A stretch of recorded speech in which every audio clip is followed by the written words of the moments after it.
Let's get it down just a little bit. I'm trying to fix this for you guys. Bring it up a little more. Okay, here we go. Hello, hello, hello. Welcome, welcome, TikTok family. Welcome, welcome, YouTube family. We've talked about Gullah Geechee Hoodoo. That's what we jumped into. You have your book there. I think it's Talking to the Dead. Um, it's Talking to the Dead. Talking about Gullah Geechee Hoodoo. And like you've heard me say, I'll say over and over again that we are natural mediums. Welcome, TikTok family. Welcome, YouTube family. But there are some things I wanted to address before we go into Gullah Geechee. I've had somebody to DM me about my opinion of I'm just going to put it into their terms, the first African generation to be born in America are calling themselves African American. Uh, they spew so much hate for us. One girl said she wish she can get us all together and just unalive us. This is a young lady. She seemed to be young, maybe her young, maybe early 20s. She said that they want to practice hoodoo. Okay, they think they can practice hoodoo. Okay, my thing with that, and I'm gonna say this again, you can't have that if you want you hate us and you want to unalive us. That means we are a product of our ancestors. So if you feel like that about us, because we're a product of our ancestors, they're in America. We're a product of that. That's why we think, we move, it's all embedded in our culture. We are our ancestors. In essence, we are them.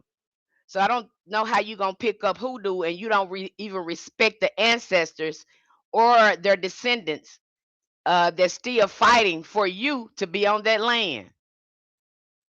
Don't work. The second thing I want to address, you have your own ancestors. You know your lineage. Your bloodline is not broken like a lot of our bloodlines. Y'all wasn't wrote out of history. And a lot of us are not African. A lot of us are not African. It's a lot of hijacking. A lot of putting us out of this land so you don't understand our story. So please don't pick up our stuff. And once your ancestors, if you want to put it like that, we want to get technical. Your ancestors stepped foot on American land, they became American. We absorbed them. They're American now. Just like you're American and you born there, if you have any blood lineage to them, they're American now. They're not African. Matter of fact, there wasn't enough Africans to go in America to even say, because it's a hijacking going on. Even say that they, contribute to call it African, call hoodoo African. Okay, because a lot of that knowledge was already in the Americas. That's not they don't want to talk about the trans-America slave trade. They got us focused on the transatlantic. No, we need to focus on the trans-America. What happened to our ancestors there on that land? And you wrote them out of history. Call them derogatory names. Now you're gonna write them right out of history and then put us back in Africa. Now I don't know what's going on with that. Now I want to talk about that too because they're working hard to take us out their land and put them in it. Why? Why? Why y'all trying to put them in it and take us out of it? And looking at America, we were a very advanced indigenous civilization. That's why they're going to keep talking about the Mayan culture. That's why they're going to talk about the Aztecs. They're going to talk about the old mix because we were advanced culture. We got pyramids all over to show that. Matter of fact, we were going over to Africa and expand over that. That's why you don't see as many pyramids over there than you see in the Americas. America is the birth home to all of it. They not gonna tell you that. I don't care what they put in their fancy books. I'm telling you what the ancestors told me, and now this stuff is coming out. You are not older than us. I know these people telling you that they know. They got records of old mix going over there helping y'all from the motherland. What's the motherland? America. I know you don't want to hear that, but all the architecture, all the archaeology points to that. I don't care what these people, you actually think the same people that colonized you did the things that they did to you, gonna tell you the truth about yourself? And then a lot of y'all, uh, I'm not trying to bash you either. I'm really not trying to bash you because you are our brothers and sisters in kinship. I'm not trying to bash you, but y'all are early civil. We're older than you guys. They're not telling you that. America, the indigenous population in America, the Black Americans are the oldest indigenous, and I think that's why we keep testing. They mess with the DNA test like that, but I'm not gonna go into that. They're not telling you that. And all of this didn't start with no man either. It started with a woman. This is all. That's why they're gonna always find the woman.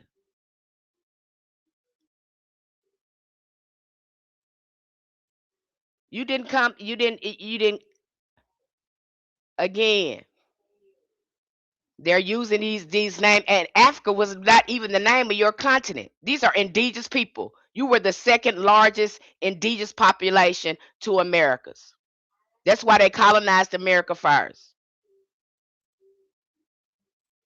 See, you don't know our story. You know the colonizer story. Y'all listen to them, which I don't know why. And then they go over there, most of them, and I want my community to understand too, most of them have been exposed to Christianity in Africa. Not many of them have access to their own indigenous practices. Some of them been cut off. It's only a small percentage of them that practice their own indigenous spirituality. And in that case, like we did, you guys will have to put a system together and start looking at your ancestors and putting things together. Looking at your ancestors, not ours. Okay? Yours. Now, are you doing hoodoo? I don't know what you're doing. You going back, you finding out who you are, and that's what hoodoo is all about. Is remembering our ancestors. And the map and the blueprint they gave us to still keep fighting for you to have a right to be over there. Ain't that something? We still honoring our ancestors. Are you honoring yours? Now I want to I want to talk about this initiation thing with the ATRs. It burns me up. I have to keep my composure with this and be respectful as I can be. Y'all initiating these people up in here, and we just don't do that because we know these people, they went in and stole all these religions, made a stole all this stuff from Egypt and then made a religion and then enslaved other people with their own stuff. Now you see them doing this. This is how this Bible was put together. And you gonna show them something? Now I don't know what your aim is. Is you trying to colonize them?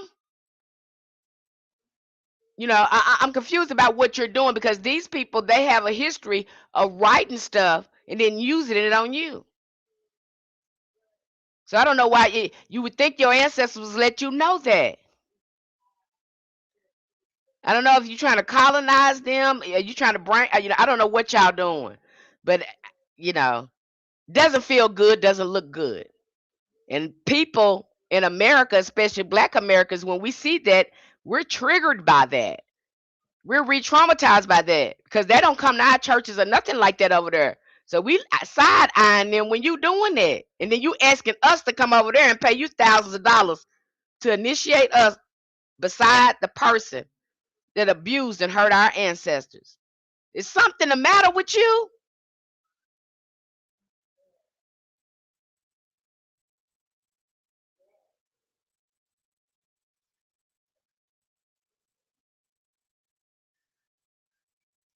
Think about that. Think about that. What you're asking us to do. I don't know what you're doing, but it doesn't look good. And then you're taking all this money. I've talked to many practitioners that get initiated, and you told them not to talk to their ancestors. Why? Black Americans, you cannot do that. You have your everything you move, the way you move, and your magic and everything is linked to your ancestors. You inherited that first before anything. Then they get up there, they practice all stagnated and all that stuff. This is why I tell you the land is important. The magic comes from land. Am I absolutely clear about that? I know what these people is telling you. I'm giving you, I'm telling you the truth. I'm giving you hoodoo in its true organic form. Now, if there was an elderly hoodoo practitioner, they'll probably say, yeah, baby, it is to the land. That magic was in the land. They had a relationship with the land. Who was out there doing all the work on the land? Our ancestors. Where was the magic coming from? From the land. That's what root work all about.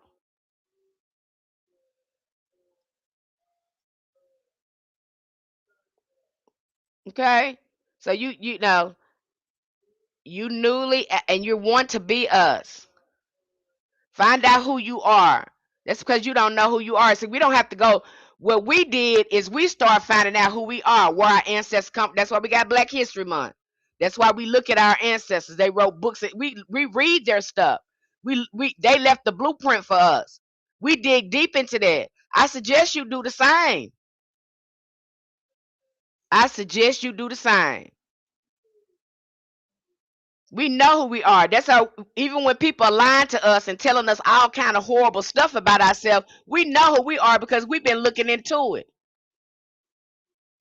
Our ancestors already gave us the blueprint and showed us how to look for them and where they at. That's why a lot of this stuff is coming out in the open now. Okay, I don't care what these people telling you. That all us Africans, where in the world. Now we already got documentation out there that wrote they fancy, raggedy, line ass books and trying to tell people that was already here who they are. And then we got people that look like us. Okay? The house ninjas. You got them selling us out too. And I'm sure you got a few from your country as well. Because that's the only way this stuff to keep on going on is somebody is selling out. So you really think about that. Why don't you want to know where you come from? What did your ancestors do? What did they do? What did they do? Because if you don't have any ancestors tied to that land, fought in the struggle, and had that experience, I don't even want to go into it because it triggers me every time I go into it. Then you probably want to reconsider picking up hoodoo because hoodoo was born out of ugliness. It became more fierce in their ugliness. It had to be.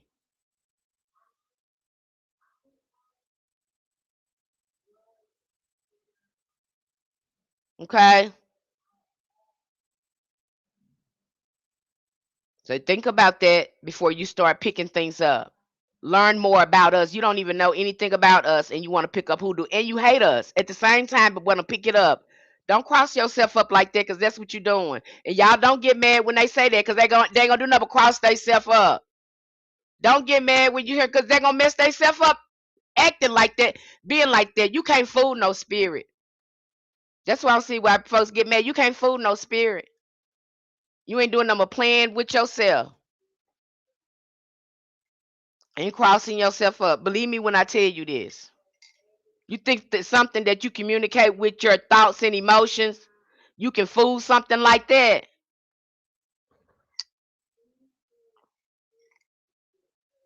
No, you can't. So don't get mad at them. The only thing can happen to them is get crossed up and they mess themselves up. They have some type of mental breakdown. That's when people have mental breakdown, when you refuse to look at reality, you steady gonna force something. That's when you see people what they have a psychosis. That's what's gonna happen there. Let them play with it. Yeah, that's what I said, Tanya. Let them do it.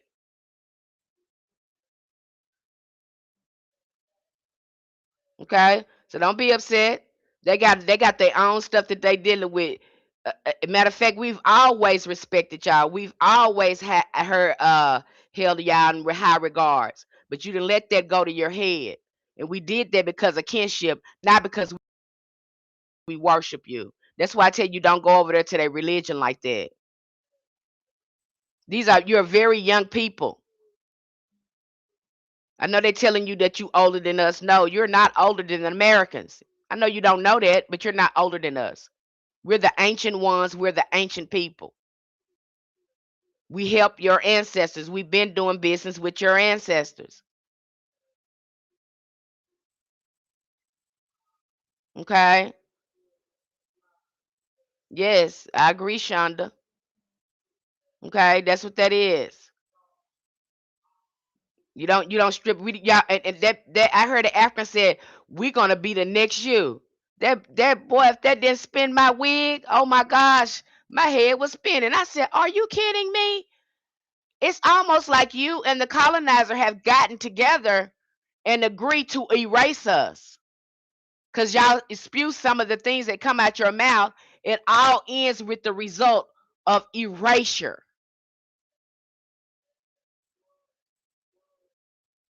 Now you're upset because we want to de-alienate.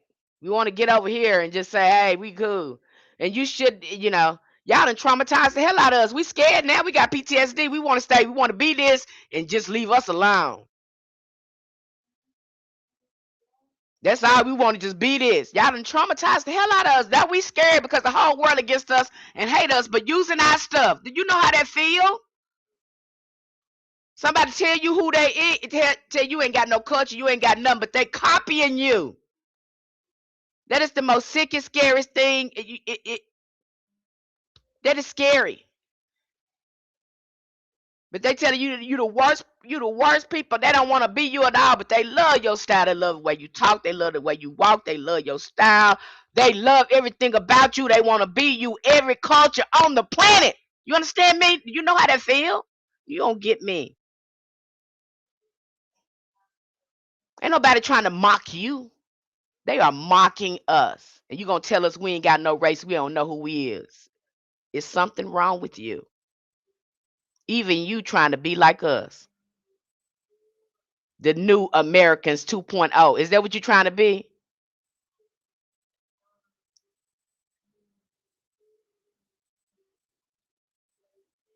That's what it feel like. Cain and Abel vibes. I agree.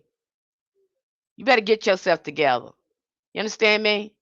Sit down and think about it, because these people, they've been traumatizing your country. So I can understand why your mind can be warped, why you can be brainwashed, limited information, limited, I don't know how much access y'all got to mental health. I don't know, but you need to sit down and ask yourself questions. Is you ain't thought about it. We know because we've had a firsthand seeing our ancestors sit down and really start asking themselves questions about their enemies. They know their adversaries like the back of their hand. That's the first thing Black America we've had to be like that. We've had to always be a John the Conqueror or a Brown Rabbit. We had to be witty and think about what was going on about around us. They instilled that in us. That's why we got these folklore and all that. Because our ancestors let us know we was dealing with deception. So you better be thinking when you looking at these people. Don't let no anything come out your mouth. Think about what you got to say, and it better be meaningful. It better be saving your life.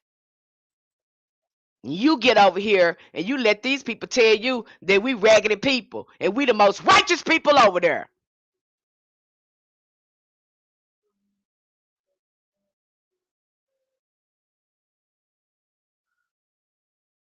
Righteous. The most right. We make America righteous. Because without us, somebody probably been and done something to them folks. You understand me? And that's a fact, Jack. They can call it what they want to. And them people so happy when Obama became president over there.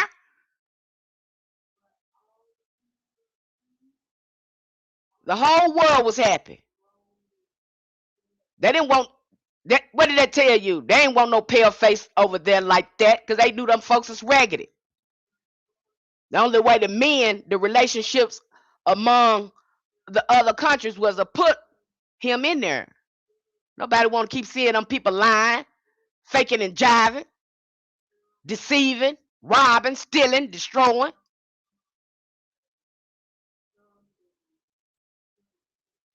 It's just that simple. Don't you let these people mess up your mind like that. That's what you did. Now, instead of y'all coming over there trying to build with us and understand our adversary, you going to work with the adversary thinking he going to do something for you. I'm going to tell you, and I mean this with every fiber in my being. Help me, ancestors. Them people don't care nothing about you.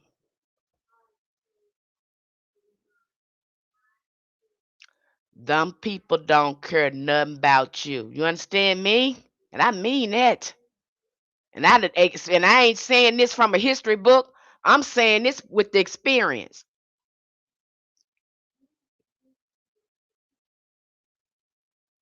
You better leave them folks alone.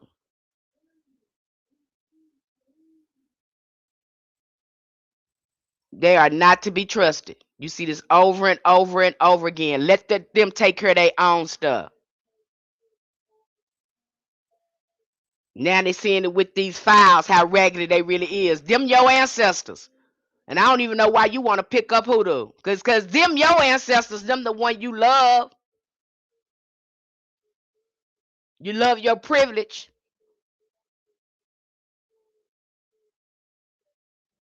I'm still on there. The link is in my bio. Them the ones you love so much. We want to reach for Hoodoo. It burns me up. Boy, you don't know. Because I am pro-black. I am a Nina Simone. I am a Malcolm X. I am my ancestors. I don't believe that I don't have to put my hands on you to get my peace. I believe that because the Haitian Revolution, that showed me. That's what you understand. The way you done did them folks over there and don't want to take accountability. I had to get out that country. Because anyway I was in that country, I'm going to convince my people to do something with you. That's what I'm going to do. I had to get out of there. Because I'm not going to sit there in that country and let you abuse me mentally, economically, all just spiritually. You just, I'm not, I ain't going to give you I ain't going to give you nothing. Boy, you don't know how much I mean it. You don't know how much I grieve because I had to leave my homeland because you raggedy. And people ain't ready to put their hands on you. I was ready to put my hands on you. I think I was 23 years old. I was standing up in college and they talked about manifest destiny. They was teaching this in college that Westerns had the right to dominate other countries. That it was their divine right ordained by God. I stood up in that class. I said, "What are you saying here?" I said, "There's no such thing as this. Ain't no God told you to do that." The whole class looked at me like I was crazy. I said, "Do you understand what these people are saying here? These people are saying that they got the right to hurt other people because God told them to." And then you wonder why that man crazy over there like that. You wonder why he crazy, why he doing the stuff that he doing. But this is the stuff that whole class looked at me like I was crazy. But I think the ancestors was doing something with me then. My reading level in college, I tested out of reading in college. I didn't have to take that course. They didn't want me in there. My comprehension was ahead of them. They said, "Penelope, don't even come in here. You test it out."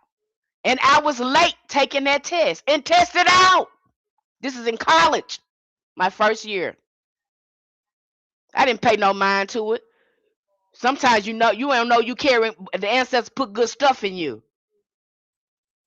I didn't know that was good stuff. I was shocked. I was perplexed. I was like, how do I test out of it? I thought I had a reading problem. Man come told me I tested out. I don't think people really comprehend what they read. That tripped me out. Right then and there, I was ready to start something. I knew something wasn't right. Them people is insane. And then you wonder what. I'm gonna stop because I'm getting heated about this. Let me tell you something. You immigrants over there, don't say nothing to black people because we know our adversary. The same thing they did them people in them files, they did to us and still have done to us. You don't know him like we know him. And they don't want us talking because they know we righteous people. And once we open our mouth, we are exposed. And we've been exposing them that kind of stuff before they found out they was doing it to each other. We've been telling them that they was raggedy like that. But they didn't feel nothing for us.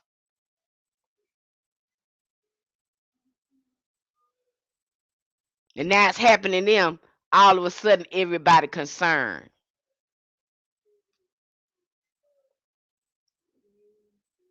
And you want to be like them.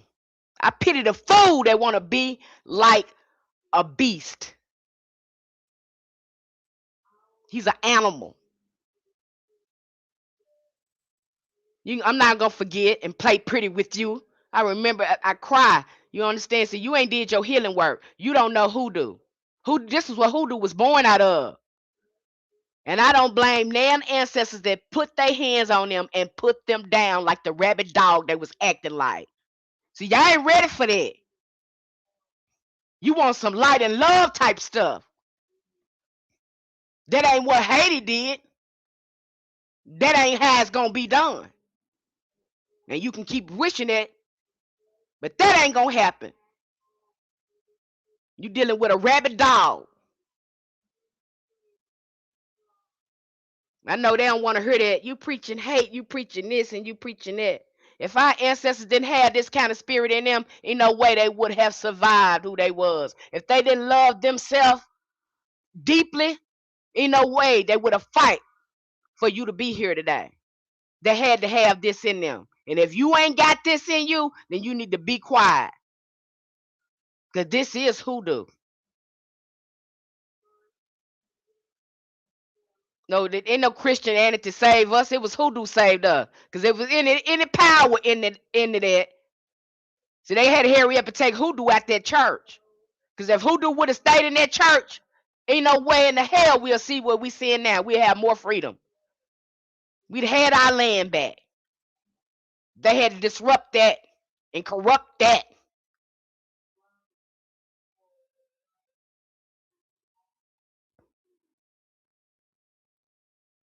And I ain't gonna talk about this no more. Ask me a question, Lee. Then I'm gonna move on with this Gullah Geechee thing. But these people is raggedy out here. And then you got these immigrants talking about we this and we that. Boy, but you don't know how I feel. And these people then declare economic war on us by bringing your raggedy self in here. It was a war on us. All this because you don't want to give us nothing. And you're scared because we're thinkers and we're smart and we know you. And you know if you give us a little headway, we're going to surpass you. You know this. That's what we do. Anything we do it good. We do it real good. If we didn't, you wouldn't nobody be trying to copy us. Wouldn't nobody be trying to be like us. You wouldn't have what you have. You wouldn't have the stoplight, the refrigerator, peanut butter. I can go on and on.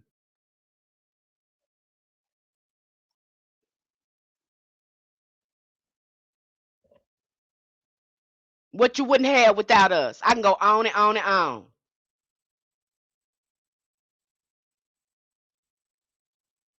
Find out who your ancestors is. Because hoodoo is ancestral. Hoodoo is ancestral. I'm going to always say that because you can't have Hoodoo without the ancestors. You can't have it. That's the way it's set up. That's why it's closed. They knew what they was doing. Our ancestors knew what they was doing. They knew how to close it. It's ancestral. Now I don't know what Ifa and all these others doing because they supposed to be ancestral. But see, they done made that a religion, and I think that's the problem. When you made that a religion, you took on these colonizer concepts with that. That ain't you know. I think that's why it's getting raggedy over there. Because when you made that a religion, the way you do, because you initiate anybody, you initiate the colonizing. These people using the same stuff. Subversion, inversion.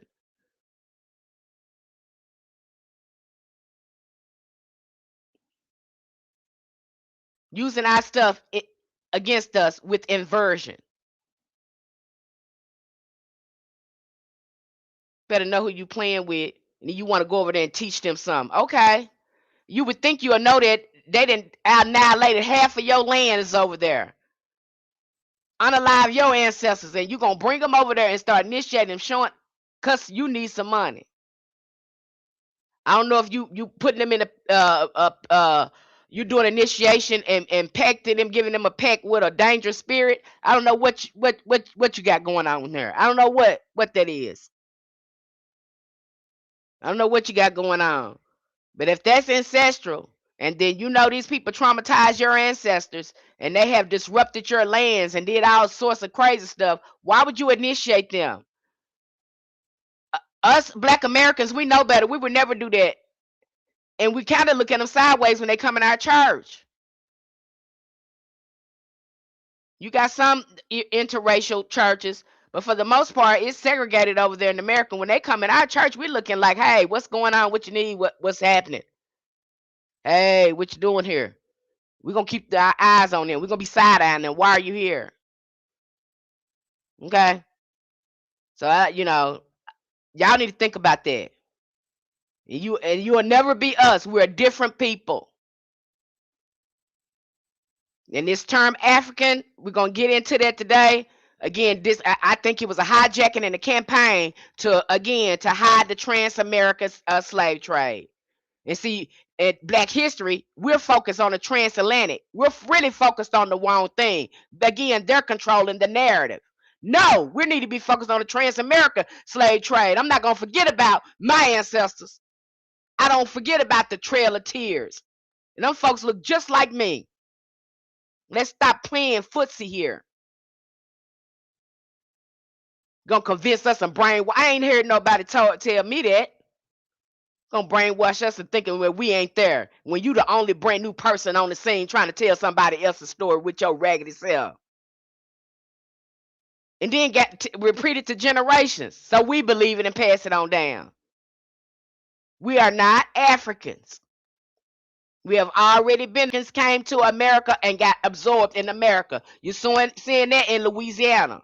They're not talking about no African Indians. They're calling them Mardi Gras Indians, right?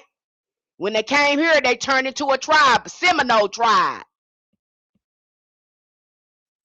So how can they be African? Now they're American now. We absorbed. It wasn't even enough for them to be called African to even us to even include this in history. They took a little bit and stretched the story. That's what I'm telling you.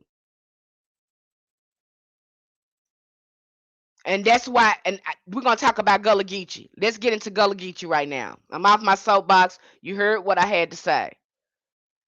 Go sit with that. I'm not saying you got your own powerful ancestors. Look at your own ancestors. Everybody need to be looking at their own ancestors doing their own work. Now that's some shadow work right there. Even for your pale face, people want to reach for hoodoo because it's ancestral, baby. And you need to ask yourself why you don't want to call on your ancestors because you need to let them redeem themselves. You use their magic to do something good for us. Do something. But don't just reach for this because this is deeper than what you think. I don't think you understand what happened to us. I know. That's why you see me in my community go over this over and over and over again. And then before I get into this, let me address my community. Let me address my spiritual roots hoodoo community. I love what I do. I love hoodoo.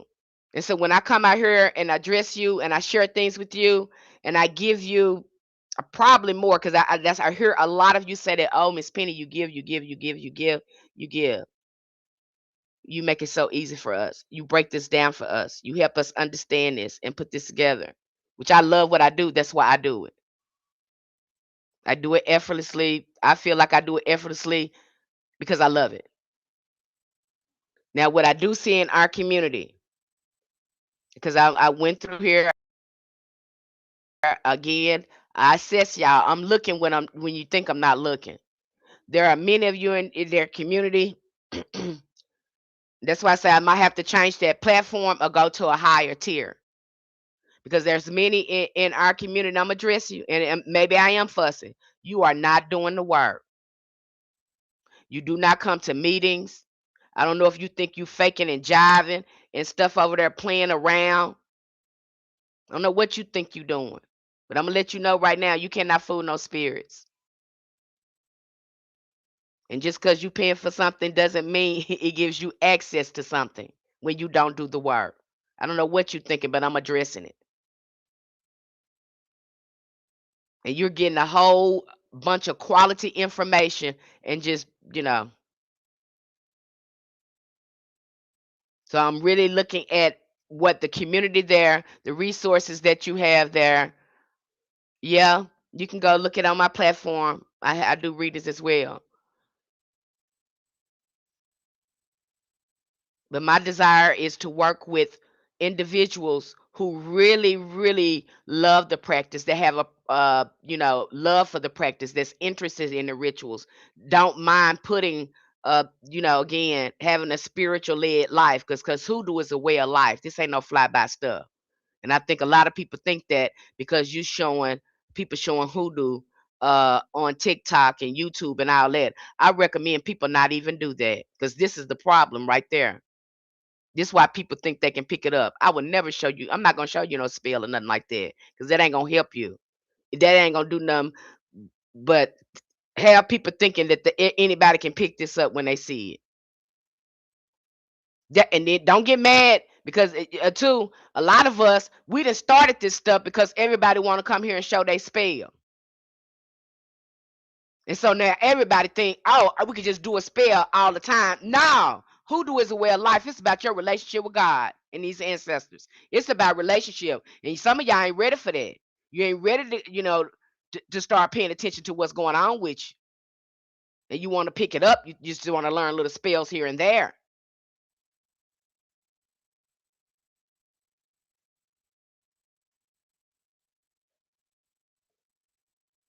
Okay? It's a way of life. Our ancestors was doing this. You had them paying, some of them praying 2 or 3 times a day just to keep their um, divine communication open.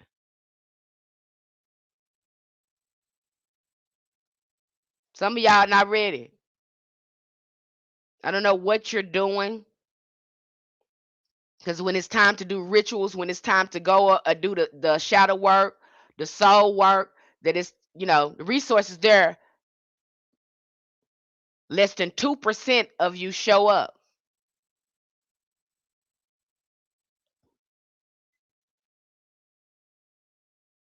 So I really have to rethink this because I offer quality information and I desire for people who want to take advantage of the information really, you know, um, take advantage of the resources over there and see them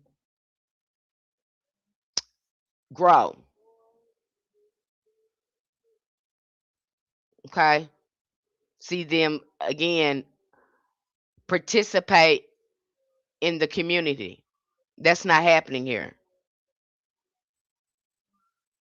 And so I've really been thinking about changing that platform and looking at the quality of information that I offer there and offering a higher tier with with better quality information and probably rethinking how those tiers function over there. There's no sense in me offering quality resources and you don't want them. You won't show up for them.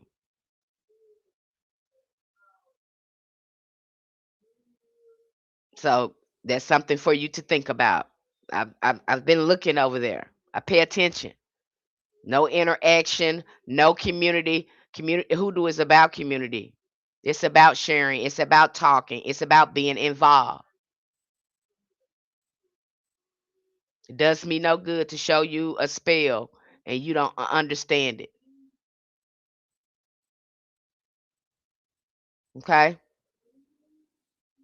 I had to make that plain there because you going through something right now. A lot of you may be going through something right now. I don't see you at the I'm not seeing you at the meetings. Okay? Not seeing you at our healing circle. I'm not seeing you involved in the rituals. These are the kind of things we have over there. I don't know how many of you going to show up for the tarot card workshop that we have over there. These are the kind of things that we have over there.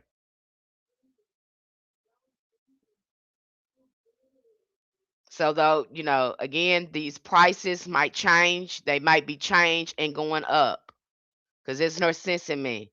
And I think just because you think it's affordable, I mean, I offered at the price that it doesn't have quality, or I don't know what you think, but I am considering that because there's no sense. I don't want.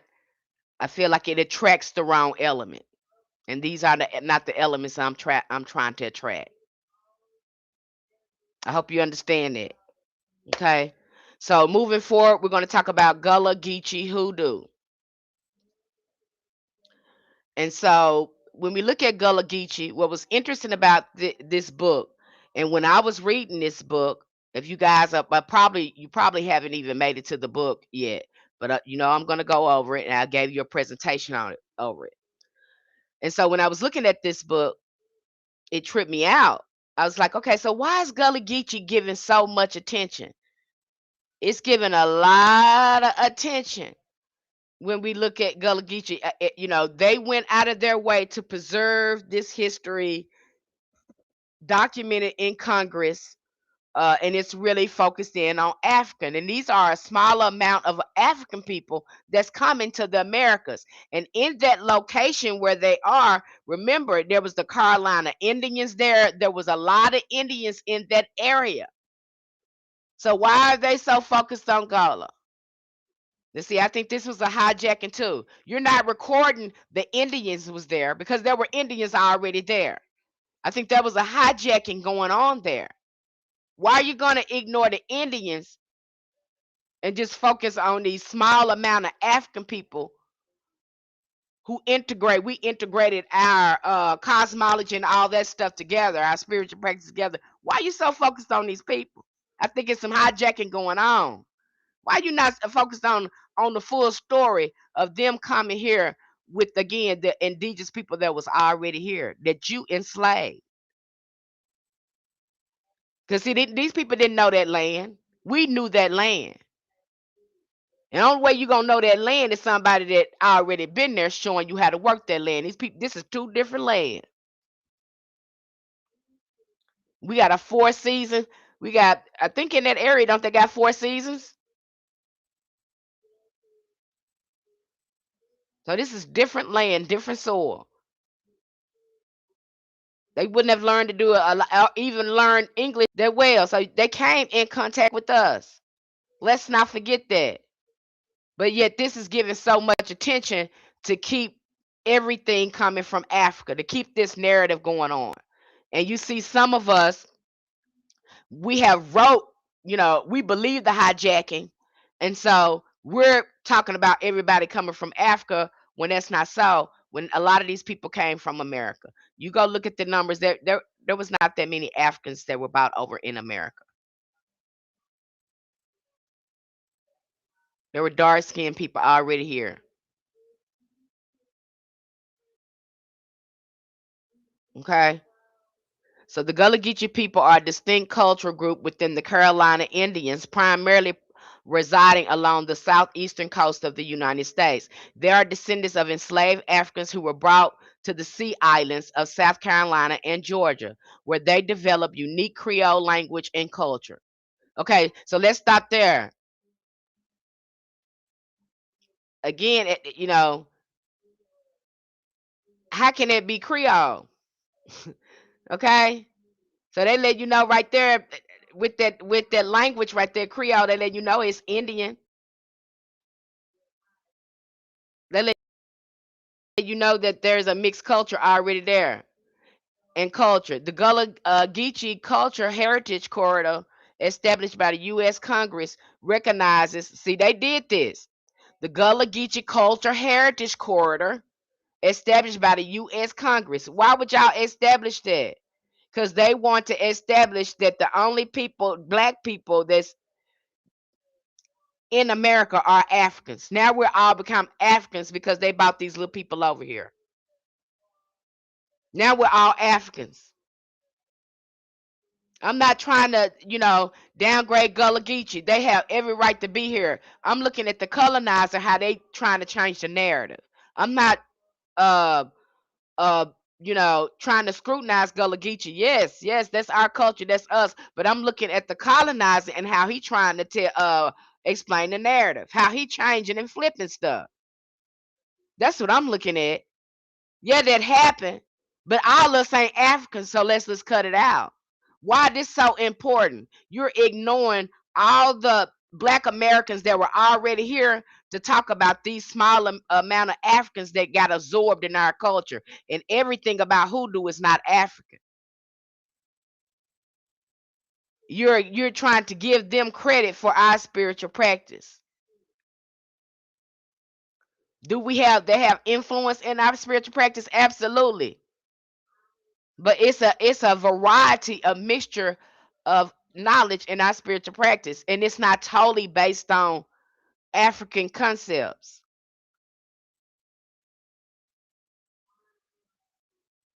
It's not totally from Africa in essence. It's indigenous knowledge, and the term African too, these are indigenous people, and they didn't even call themselves that. These are indigenous nations, and indigenous nations had common customs. So it would have been easy for them to become another nation. Now they became one another nation.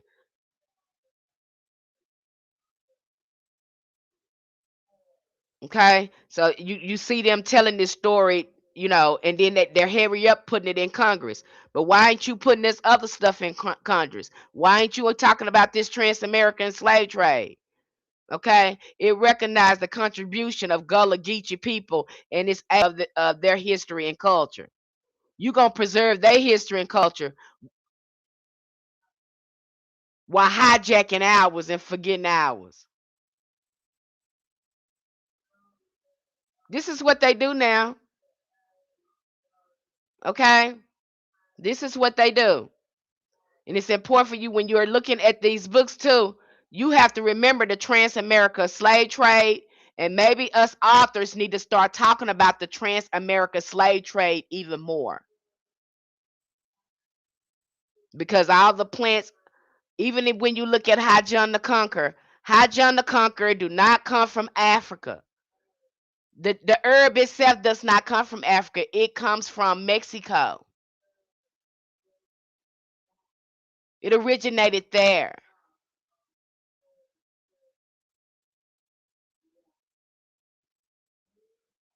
Okay. So know when you're looking at the hijacking. There's a lot of hijacking going on here. And these people, you got to remember, they work hard to put us in, take us out of America, and they still doing that, and we're repeating some of the hijacking.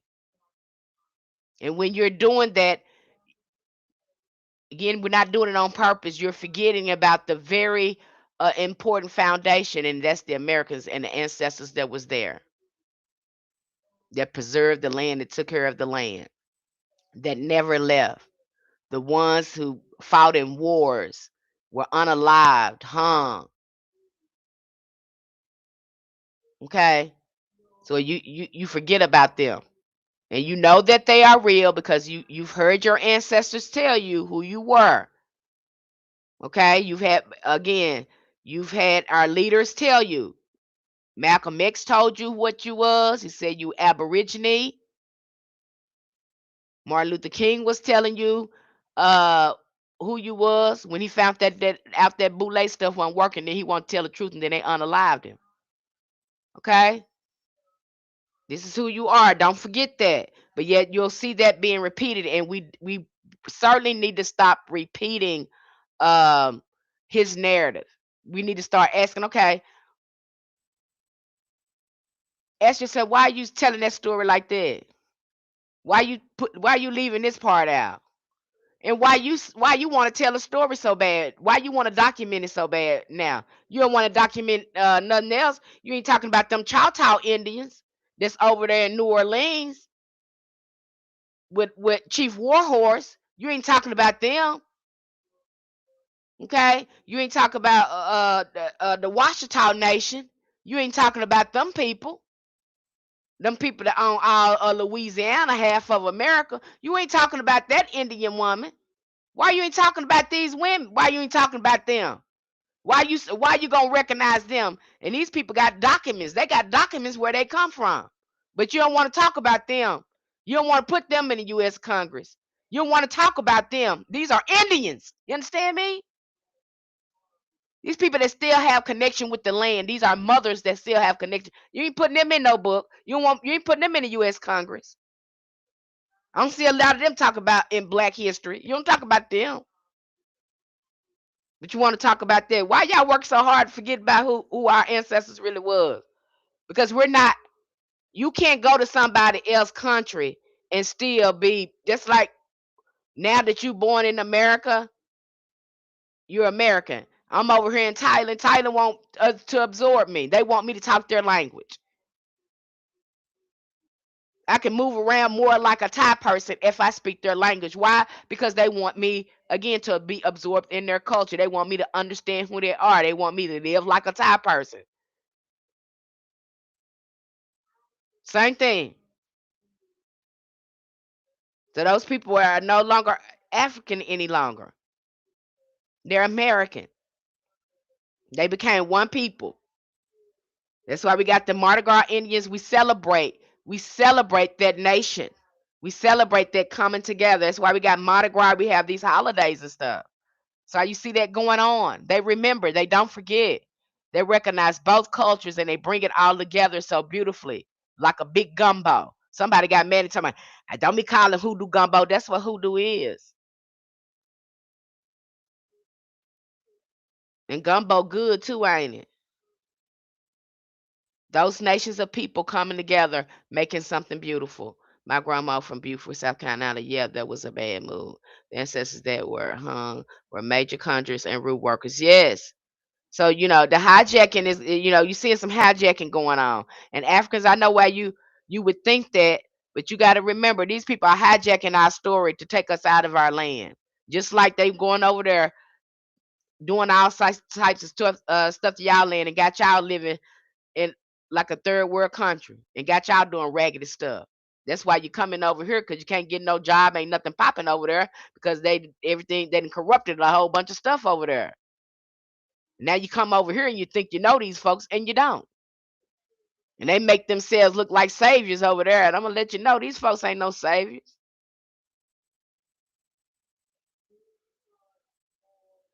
Okay? I have to tell all people of color there because I don't care how much you kiss these people, but that ain't gonna help you with them. Not many of them gonna see you as equals. Okay? And I'm not teaching hate. I'm teaching facts. You go look at the record statistics.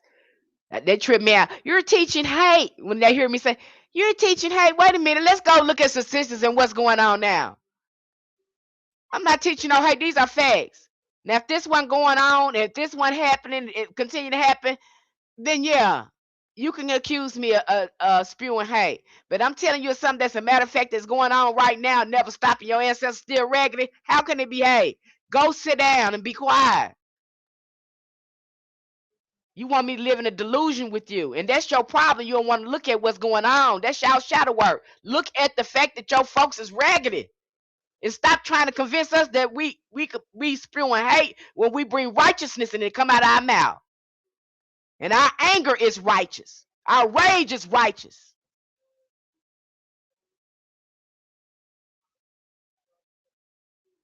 Don't try to convince us out of it. That's the work we have to do. That's why I say our work and your work is totally different. You don't have that trauma in there. We have to live with this divine righteousness and rage every day. We have to tame that. We have to daily work on ourselves.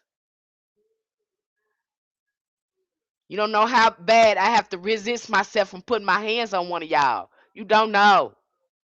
Every time I see you and you do raggedy stuff, I be wanting to do something. Okay? I be wanting to do. I'm not that type. Look, I don't want to go out and protest. No, I don't. I want to do the same thing you did to me, did to my ancestors. I want to do to you. I can't say I don't want to do it because I'd be lying if I said I didn't want to do it. I do it. I want to do it with everything in me because that's the only thing you understand. I'm looking at what you understand and how, what you, and that's what you understand. But the only difference between me and you, I will be righteous and justified in it. Now that's hoodoo. That's hoodoo.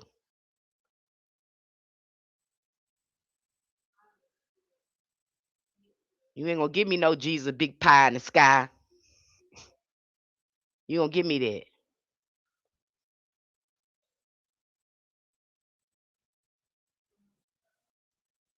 That's all I got to say about that. I said don't do it. So they telling you again, a lot of hijacking is going on. This designation challenges the idea that Gullah Geechee heritage is geographically limited. Evidence of Gullah Geechee communities exists throughout the southeast, wherever rice plantations once dominated the landscape. I often wonder why Gullah Geechee community was recognized as a sort of icon for Black Americans and a hoodoo presence in the United States. Why was American Indians' presence being ignored? Who helped the Africans survive their arrival? Who helped them survive that? They didn't know the medicine. They didn't know the plants. They didn't know the landscape. But yet they're crediting these people. I'm not saying that they don't deserve it because they got in the trenches with us. I'm not saying that. But we have to question why, again, the colonizer is want to volunteer to recognize and tell this story because you ain't never want to talk about Black people before. Why you want to talk about them now? You know, we just like when around a voting season, when it's time for for them to vote season, we don't see them in our church all year long. Until then, why you want to come in Black people churches now? Now you need people to vote. What you want now? These people always got an angle and they never tell the truth. They never keep treaties. They never keep promises. These people deal with subversion, inversion, and reprobate. They deal with dark psychology, deception, and manipulation. I'm not making it up. You seeing it for yourself. Okay? And you can't, and right now they love the fact that this stuff is going on and they're questioning. This how I'm taking it. And I'm just gonna tell you from a Black person perspective, somebody that's from the hood. I'm gonna tell you from my perspective how they would go down in the hood if he did that. It won't be no talking, player. You did what you did. Ain't gonna be no talking. Y'all going back and forth with him. They want that because they get to feed again. They get to feed this energy into this egregor. They want that. They feeding off that. When really, what needs to happen is that you need to put your hands on them people and sit them people down by any means necessary. What there shouldn't be any talking because you know what happened. Why are you talking and asking questions? Because they're not going to do anything again like a narcissist. They're using narcissistic tactics to dodge these questions. Listen, look at what's going on. They're using dark psychology. When they ask the woman something, she begins to argue with them. She doesn't answer the question. That's narcissistic tactics. That's narcissistic behavior. But you don't know what you're looking at. You're looking at spiritual warfare there. And you're not gonna do nothing. That they ain't gonna do nothing but cross you up the more you talk to them. You're gonna look more and more stupid. Because you're not rectifying anything. These other countries, they're rectifying stuff with these people. They ain't doing a lot of talking. They removing you immediately. They doing something with you immediately. America, that lets you know something is wrong with that place. What it's based on is based on that type of stuff. It's based on ragged stuff. The God they serve over there is inversion and subversion. It is adversary at its core. It is against humanity. And you still thinking about, you think they deserve jail? You think jail is good enough for them? Do you really think that is? You don't understand the as above, so below. You understand what people got to do there. And it ain't gonna be no talking. But y'all not ready for that. Now y'all ain't ready for that. In other countries, they would have been and put their hands on them people and throw them in a lake or river or ocean or something. They'd have been did something with them people. These people are morally and spiritually corrupt.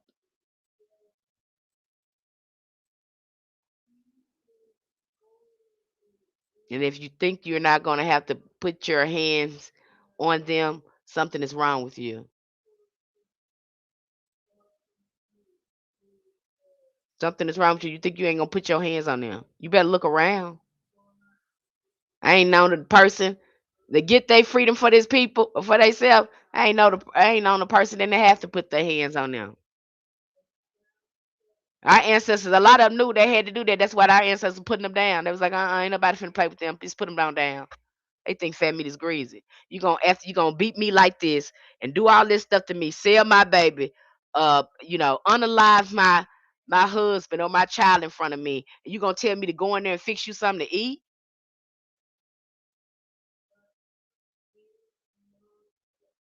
You gonna go in there and tell me to fix you something to eat after you done sold my child, then beat me or grape me, and you gonna tell me to go in there and fix you something to eat? And you actually think that that's not gonna be your last meal? Oh, okay. So you unalive my son, and you actually think, and you tell me to make sure don't nothing happen to your child, and you actually think that I'm gonna do that after I done sit there and saw you unalive my son, a daughter.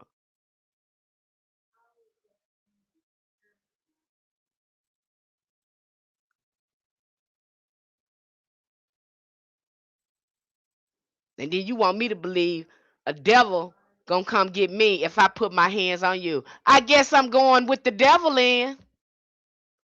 You can put your hands on me all you want to, and you gonna go to heaven. But if I fight you, I'm going to hell. I guess I'm going to hell. I guess I'm going to hell because I'm gonna put my hands on you, and I'm gonna be so glad to be there. I guess that's where we all going in, because I'm gonna put my hands on you.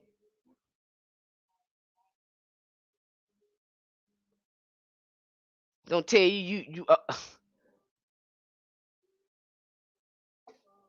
And what's tripped out too? A lot of these Africans believe that stuff. The Africans, some of the Africans, they believe it the most.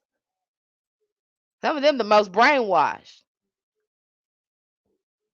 This is what these people was doing now. And you think that not putting your hands on them going whatever. And so they telling us, they giving us this hijacking story. These people wouldn't have been able to survive again without your ancestors. It is important to understand many of our ancestors were on the land before the Africans arrived to the Americas. Please understand that Congress recognized Gullah Geechee people to allude that all dark-skinned people in America were African. This is a hijacking that they're doing. That's why they're trying to preserve it. That's why they're looking at it like that. Because if you're gonna do that, let's go back to the fact that black folks is already there and that you stole this land.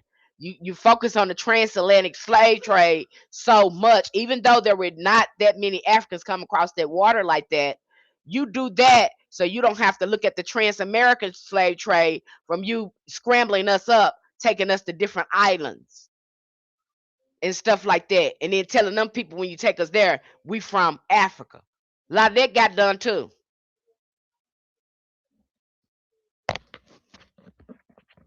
moving us around. Because you figured if you scrambled us around and you take us from our original land, we a lot of escaping wouldn't happen. So you had to again transfer us, move us around. That's what was going on. You're not gonna tell that side. You're gonna keep talking about this African story again, so you don't have to talk about the people you stole the land from. You ain't gonna talk about the Duggar Mounds. You're gonna talk about the Washita Nation, those Indians. You ain't gonna talk about too much about them Indians that were already again in Louisiana.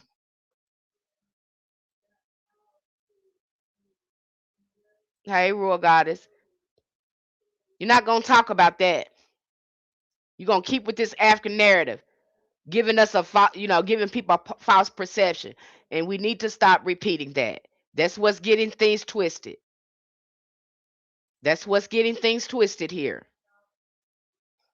Okay. Thank you for joining the fan club. I have a fan club. I didn't know I had a fan club. Okay. We must not forget that Gullah include a large number of American Indians. This name is not designated to Africans alone. When American Indians became one nation, when our African brothers and sisters arrived to this country, we welcomed their spiritual technology and their ancestral wisdom into our customs and cultures. We welcomed them as Americans, not as Africans. After all, America would be a new land that ensured their survival. American Indians, Afro Indigenous, whatever they calling us, hell, the people keep changing our name, telling us what we is. But I'm trying to again identify us so you know what I'm saying. We'll be educating these newcomers about the beloved land. It's important to include the omissions of these stories. It gives it better context and honor all those who came before us. Okay, so that's why you'll see me come here and I'll give greater context because I have to come here and do that because of the hijacking. A lot of us have believed that hijacking. We have made hoodoo African, but it has indigenous elements about that land. Okay, it has a lot of those elements, but you're not going to know that until you start working with those ancestors and working with these different elements, and they'll start showing you things. There's a lot of indigenous elements in hoodoo. Okay, that they're saying that's African, and this is going to make sense in a minute as I move on. The Gullah became Christians, for instance, but their style of worship reflected their African heritage. In slavery days, they developed a ceremony called the ring shout, in which participants danced in ritual fashion in circle amidst the rhythmic pounding of sticks, then at the culminating experience of possession by the Holy Spirit while shouting expressions of praise and thanksgiving. I don't think this was nothing new. Again, we had powwows, ring shouts, and all that. You're seeing the same thing in New Orleans.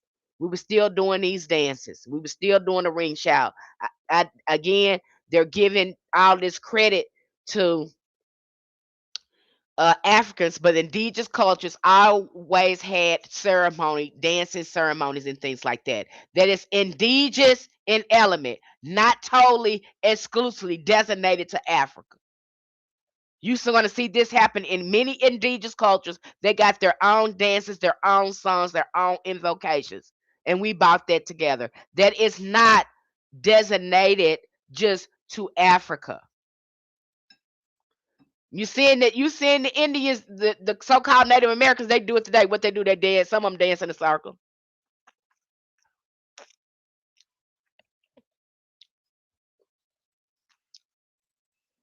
But again, it's like I had to tell you that mermaids were not exclusively designated to Africa. They have them in other cultures. See how the hijacking start? See where the hijacking going on? They trying to direct your thinking. See, they ain't gonna direct my thinking because I'm gonna be asking you questions because I'm nosy like that. Why? I'm gonna be asking you why. I wanna know why you saying that. Why you forgetting to say this? Okay. So again, I had the ring shout. Uh, they sometimes now this what got me. They sometimes paper the walls of their houses with newspaper and put a folded a bit newspaper inside of their shoe, believing that the spirit must first read each and every word before taking action. Now my big mama did this. I did not understand it when I seen it.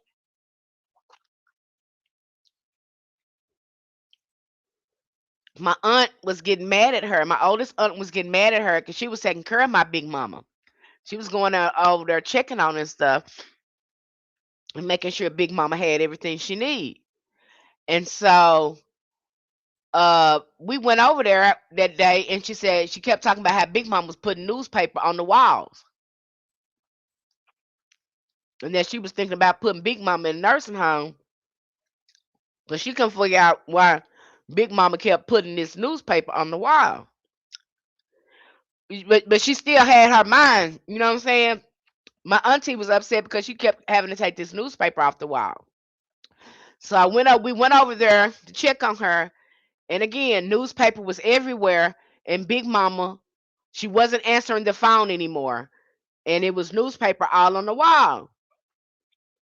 And so my aunt was fussing at her. It's like, Big Mama, I'm tired of taking this newspaper off the wall. Why you keep taping this newspaper on the wall? And Big Mama wasn't saying anything. She never said anything when my aunt, be talking or fussing. She was just quiet.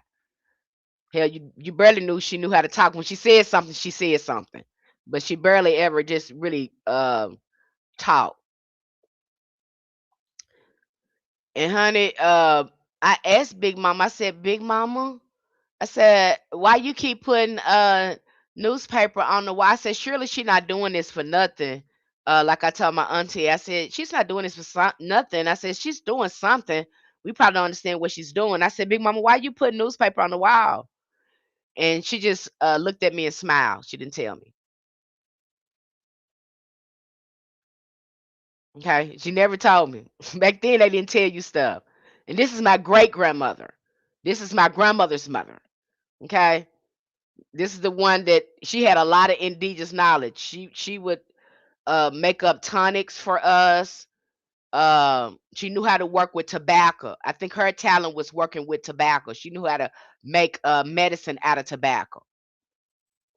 She also had a gift too. She knew a lot about how to split storms. She taught my grandmother how to split storms. So she had a lot of indigenous knowledge, but she didn't talk much. And when she did talk, she talked a little funny. Her English was very different from our English. And she dipped snuff. Okay, and she did peculiar things. Now, back then, those folks didn't talk about that because they had been orchestrized. You're talking about somebody who had been orchestrized for their own indigenous practices. So maybe in her way, she was protecting herself and us by not telling us. But when I saw this in Gullah Geechee, and I come from Arkansas, I'm trying to put things together. How in the hell she knows that? I said, this has to be indigenous knowledge. I don't remember because we've been from my records, we come from Scotts, Arkansas, and we moved into North Little Rock, but for the majority of the time, we come from Dixie over there in Arkansas. From Dixie, that's where all our family from. Matter of fact, I can walk through Dixie, and them people remember my. They say I look just like my folks. They tell me who my folks is, and I walk over there because they say it looked like a ghost. when they look at me because I look so much like my folks. I look so much like my mama. I remember one time we went into a bootleg house down there in Dixie because we wanted some beer, and it was on a Sunday. And so somebody told us where the bootleg house was, and I and my cousin went into the bootleg house, and everybody in the bootleg house. See, y'all probably don't know this talk. See, this down south talk. If you from Arkansas or down south, you know what I'm talking about when I talk about a bootleg house. So we go in the bootleg house, and everybody in the bootleg house turned around and looked at us. They was staring at us. I said, "What the hell's going on? You know, why they keep staring at us?" She said, "I don't know, but everybody's staring at us." And all of a sudden, uh, all of a sudden, these old people, this old man came up to us. He said, "Is your mama name Tiny?" I said, "Yep." And he said, "Your mama name Gloria, ain't it?" And my cousin said, "Yeah." He said, "It's crazy."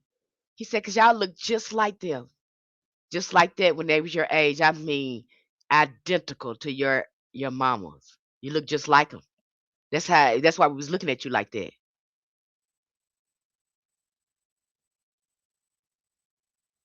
Scared the hell out of me. It scared me. Okay, but them people knew us. They knew our ancestors. They knew us. And I've gotten that a lot. I had one time I was in the liquor store. Now my aunt Ruby, she passed away years ago. But it was a man talking to me. He said, "Ain't that right, Ruby?" I said, "My aunt is Ruby. Ruby passed away." He said, "You look just like Ruby." I said, "I know Ruby, my mama cousin. She's a Conley, though.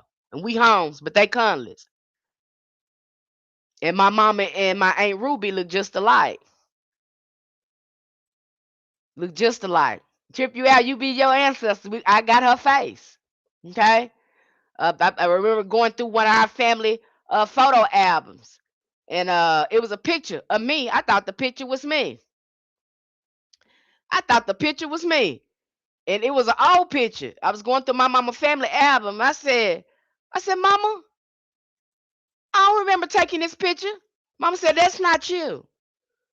I said, "That ain't me." It was scary. It was eerie. That was so scary. Now I used to hear my aunt used to tell me, "I can't stand you so much. I hate your face look like that because you look like our cousin Marcella." I said, "Oh, who is Marcella?" And she used to tell my mama, "Tanya, don't she like Marcella?" I said, "I don't even know her." She said, "But you look just like Marcella, though. You look just like her." That was my first time seeing her. I saw her, and my auntie was not lying. I looked just like Marcella. I thought that was me. That was the most scariest thing. My mama said, "That's not you. That's Marcella." I said, "Oh my God, I look just like her." I thought I looked like my mom, but until I saw my cousin Marcella, it was scary. It was scary. It's like somebody stole your face. That was so scary. And I thought, oh, you could not convince me that that picture wasn't of me. Even though it was old in another time, it looked just like me. That was scary. That was scary. Okay, so we be our ancestors. We were them. I can't tell you. Go look through your photo album. You think you're not your ancestors. You think them you're not them. Look at your demeanor. Look at your face. Look at you. I beg you to different start looking through that stuff. And then look at yourself again. Because I had to go through there. My ancestors waking me up on their land. They said you need to go back and look at them picture albums because you're not African. We never told you that. You need to go back and look at your photo album because what you think is African. Go back and look at your folks. Some folks don't look African. I don't mean any disrespect, but your folks don't look African. Go back and look at that. Okay? And I can tell you, I have been mistaken, and I don't mean this in a disrespectful way. I've never been mistaken for an African. I was at the restaurant the other day, I and my daughter, and she's artistic, and her little music was on, and she was just really, having her little thing going on. She was really bopping her head, and it was an Englishman. I think he was from the UK, uh, and he was just smiling because she was a little joy, you know, she was bringing a little joy into the restaurant, and everybody was just watching her do her thing. And so he came over when he was leaving, and he's like, "Oh, I just love your daughter. She brought her little joy right into this restaurant." I said, "That's her. That's what she does." And then he looked at me. He said, "You're American, aren't you?"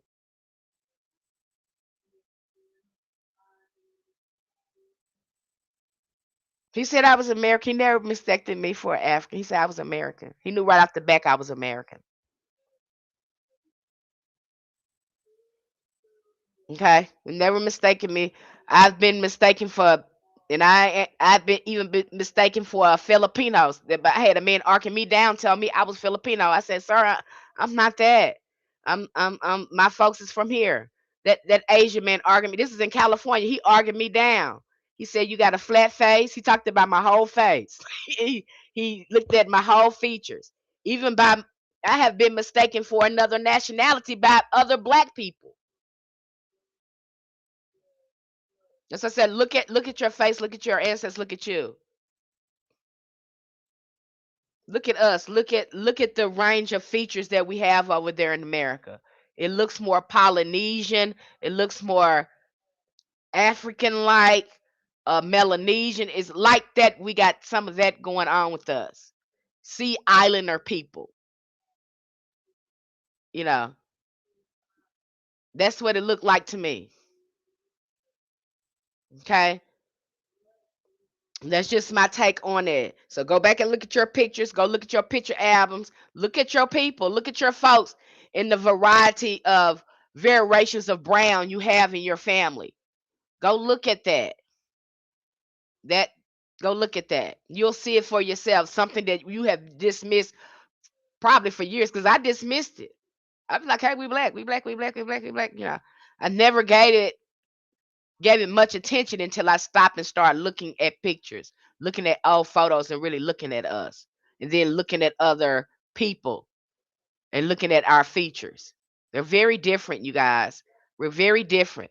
Not to disrespect our African brothers and sisters, but again, we are distinct people, and people know us when they see us. And sometimes we get mistaken for other nationalities. And they've written about this in books. Some of us have been able to get away with being what you call from India. That was a thing too. Some of us pretended like we were from India over there as well. So that was a thing you would see some black people do as well. Put a turban on their head and act like they were from India because we shared the same complexion. You'll see that in some of the books, in some of our books. I said, wow, they were doing that? Yep.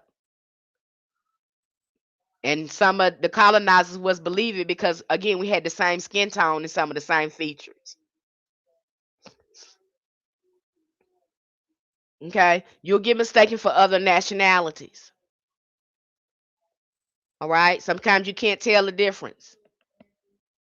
I didn't know that because again I've been in America and the only thing I know is I'm black. That's all I know. That's all my mom and them told me. They told me I was Blackfoot Indian, and that's all I know. If I was anything, I was Blackfoot Indian, and I'm black. I'm black. Nobody told me nothing about Africa, none of that. Yes, I looked into that. I thought it was very empowering to look at that. But for the most part, in America, we were studying the revolutionaries in America. They wrote the blueprint and gave us again the courage, the strength, uh, and self-esteem to survive in their country. Not too many people from Africa. We were looking at our ancestors and what they were doing. That's who was empowering us. Okay. Talking to the dead is perceived ongoing exchange between living and the deceased members of these communities. The practice occurs during religious customs such as prayer, singing, Christian songs, but facilitated by social activities such as storytelling and sweetgrass basketry. Talking to the dead strengthens and senses the unity among members of the communities and gives individuals a way to communicate with the deceased relatives. So they letting you know in this book right off the back, they were talking to ancestors. Our ancestors were talking to ancestors in the church. This was a common practice. That's why I don't see why, honey, it don't make no sense. We were natural mediums. This was a common practice in the church. Okay? These our ancestors were not scared. Now these folks they got you scared of and they making it seem evil and putting horns on books and stuff. And I sure hate it like that. I hate to even give y'all the book because honey, they make the books look so ugly and scary. They do, honey. I said, y'all trying to scare people away from that? Because, honey, ancestors have to convince me to pick it up. And many of the books we have over there, I said, I don't want to get them that ancestors. It is. You think that's something else, and it's not evil. Them folks got that stuff looking like that. That's not what it is. And I pick it up, and they got all that stuff in there listed in there. And it ain't evil. Because we're natural mediums. They knew that. They tried to keep you away from the sauce. Because they knew that once you did that, they don't want you in contact with nothing divine. Christianity didn't have, Jesus didn't have nothing to do with civil rights. None of that. Okay? That didn't work until they put the ancestors in there. We already knew Christianity worked. Ain't nowhere in the world that stuff working. You around here doing all this kind of raggedy stuff. And they done told you that most of the people that did this stuff to, they done did it to the church. And to the church people, this is what you participating in. But I'll be coming back here soon. I advise you, and I'll be this will be going live stream in our Hoodoo community. But I advise you to go deeper into how they got their religion set up. They let you know how they got it set up with these people, what's going on over there. That's a vampiric religion. I'm gonna show you, I'm gonna talk about this on my other channel and on my other platform, Cosmic Mother Ministries. So if you want to follow me over there, go to that YouTube page, go to that profile, Cosmic Mother Ministries. I'm gonna talk about that probably Sunday. Okay, I'm gonna talk about that Sunday.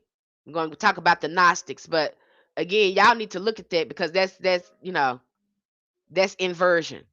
And I'm gonna show you that to help you understand that. But it wasn't no power in that thing, and we knew that the God they served was a strange God. If that God want to put their hands on you and hurt you and string up people and all this kind of stuff,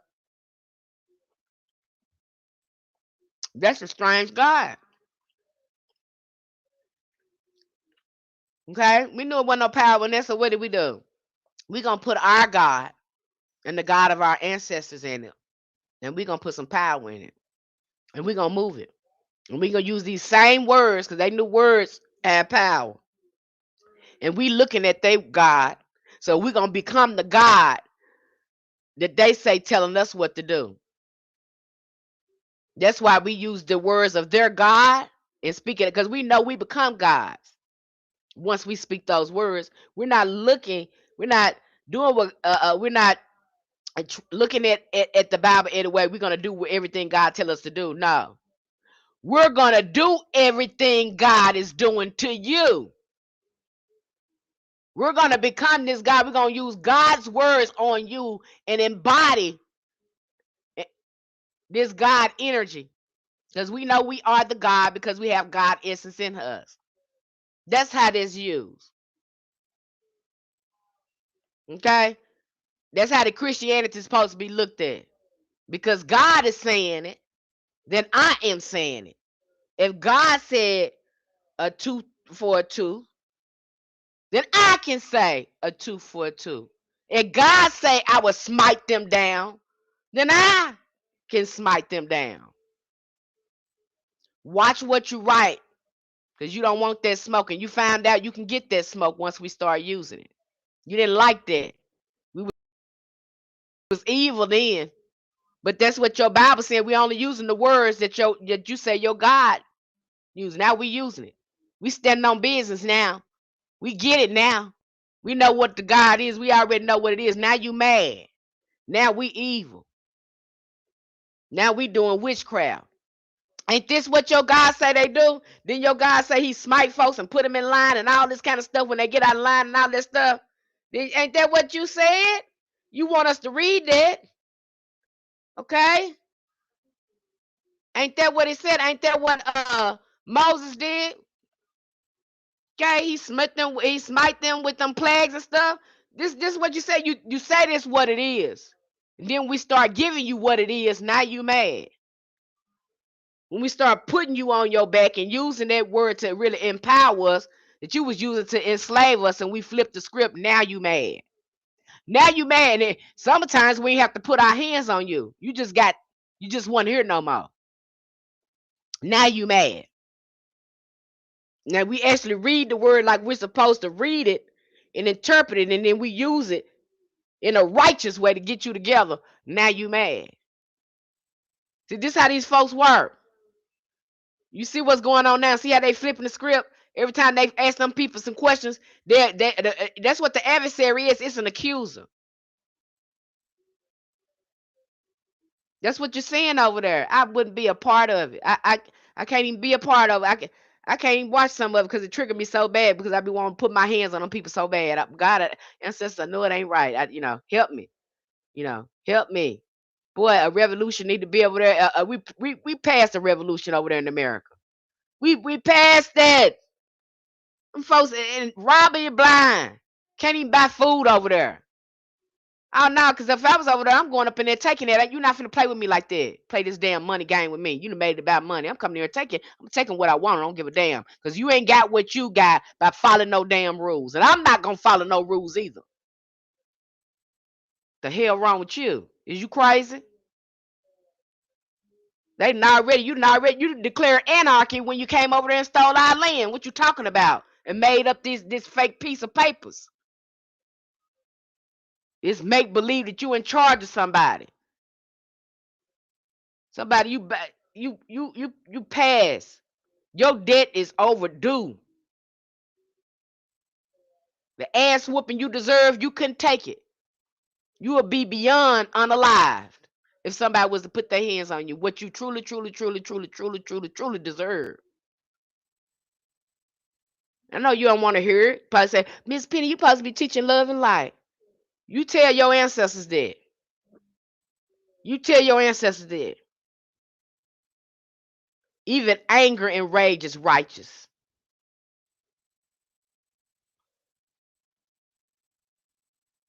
I ain't gonna never forget. You gonna brainwash me and forgetting. I don't give a damn how much you put your face on the screen and make yourself a hero and all that type of shit. I know what you is. I know what you is. I done seen you in action. Not just in no book, but just dealing with you on a daily basis. I don't want to have too many conversations with you. Your mind something wrong with you. Everything about you is regressive. And you don't think nothing wrong with you. Your mind regressive, your eyes regressive, your skin regressive. Everything about you regressive, and you don't think nothing wrong with you. You don't think your mind, your thinking is backward. We have to scream and tell you how raggedy you is, or it has to happen to you for you to understand what y'all done to us. Something wrong with you. Don't even. And then you wonder that drive you crazy. That's why I said I've did more healing since I've been out of Thailand because I ain't had to worry about them. I ain't had to worry about them. I ain't had to worry about nobody pulling me over because my skin color and all this, how the rigmarole and all this kind of stuff, and what you call cold change and cold talk or none of that stuff. It's very peaceful. Get my nervous system back together because you don't even know your nervous system shot the hell even sitting up there looking at them. I gotta be scared.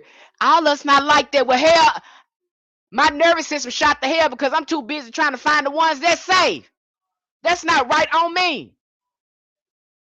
I know all y'all ain't like that, but hell, I can't trust not of you. I can't trust you. Just cause all the snakes ain't poison don't mean it's not some poisons around. That's scary. We on high alert all the time. Shit, we don't know.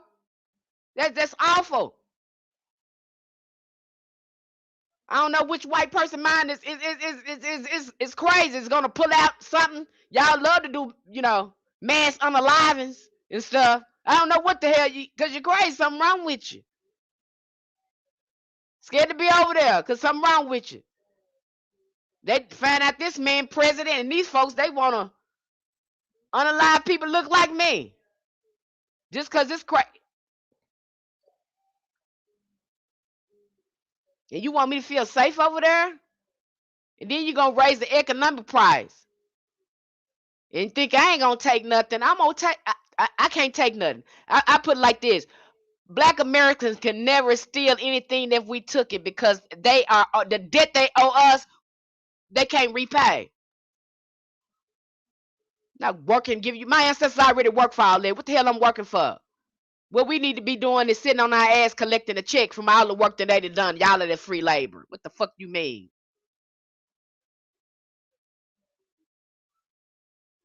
We need to be collecting checks for all the free labor you done got. I know y'all don't want to hear that, but that's the way I think. All that damn free labor, and then you talking about we shouldn't have to pay for nothing. Nothing. Nothing.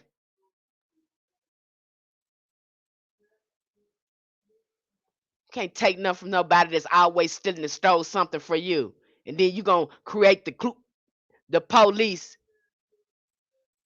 because they was slave catchers at first. They was for us, and you still use them for us because you don't want us to steal your property from something that you stole from us with your raggedy self. Y'all,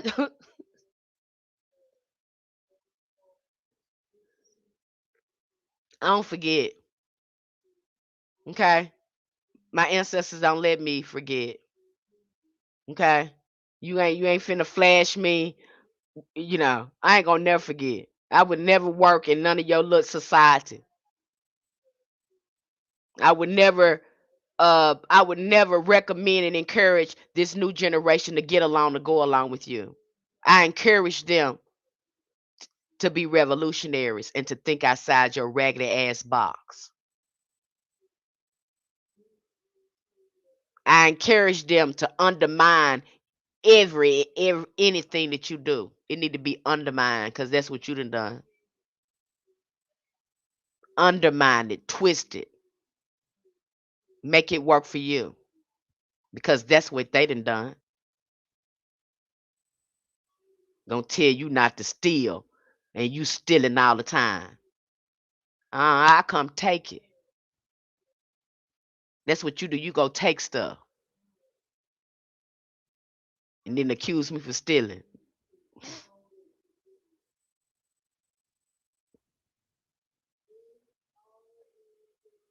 You want to protect something you stole. Listen to me now. Really think about what I'm saying. You're gonna try to protect something you stole,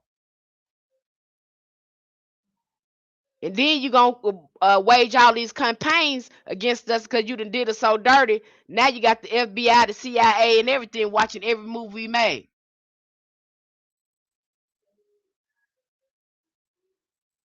Boy,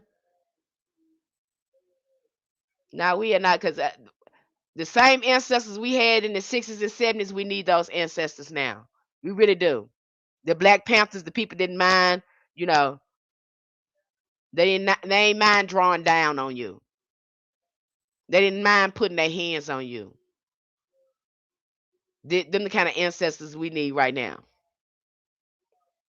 And the only way America's gonna be righteous, that showed you, the whole world showed you that how happy they was when Obama, because they want a black face on America. They don't trust America unless it's a black face on it. What does that tell you? The country is already yours, black Americans. It's already yours.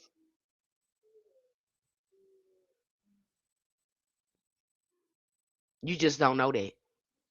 You just won't claim that. You just won't walk in that. I've already told you that stuff with what's his name? That foundation of black Americans, we need to stop tiptoeing. We are original Americans. Let's stop playing with you. If you want to be white, you go right ahead and call yourself that raggedy color, whatever you want to be. But you know who I am. They already know this. I'm not gonna play with them. I'm not gonna play pretty up here. I'm not gonna play love and light. I'm not gonna play like this is not a part. This doesn't contribute to the work that we have to do. This is ancestors' work all the way. Even what you seeing over there now, we're gonna keep showing that ugly stuff until the people over there grab that raggedy stuff out, and it ain't gonna come by you. They ain't gonna come by you praying. Ain't no God coming out the sky to come fix it. You are the God that you waiting on.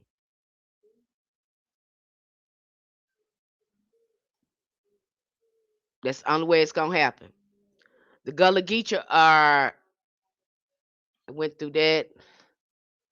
Again, the Gullah Geechee women are key contributors to African American religion and culture because they have been constant participants and supporters and leaders of the Low Country faith system. So you're going to see that a lot in all of our hoodoo practices. And I'm sorry, I have to apologize to the men, but that's who carried the knowledge. Most of the women carried all this knowledge, and all of this. If you start looking at cultures abroad globally, and really when you start following the great mothers, you will see that they were the one shaping the culture. They were the one had the knowledge of the medicine and the land. Okay, and so you have these Gullah Geechee women. Again, I'm sure they came in contact with our ancestors, learning this plant knowledge. And so, too, and a lot of our ancestors was already mediums. You've heard about Tituba, the Arawak Indian. A lot of them were natural mediums. Indigenous people are natural mediums. Why? Because we have constant connection with the dead, our ancestors. It's the same thing they doing in that Bible, talking about dead people did this and dead people did that. We had that. We actually had ancestors that did that instead of the colonizer telling us a made up story and turning things around in his book.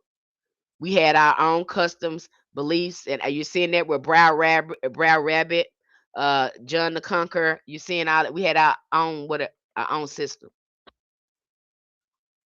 Okay, we had our own culture, our own thing going on here, and so a lot of these mothers they passed this knowledge right along. They taught their sons.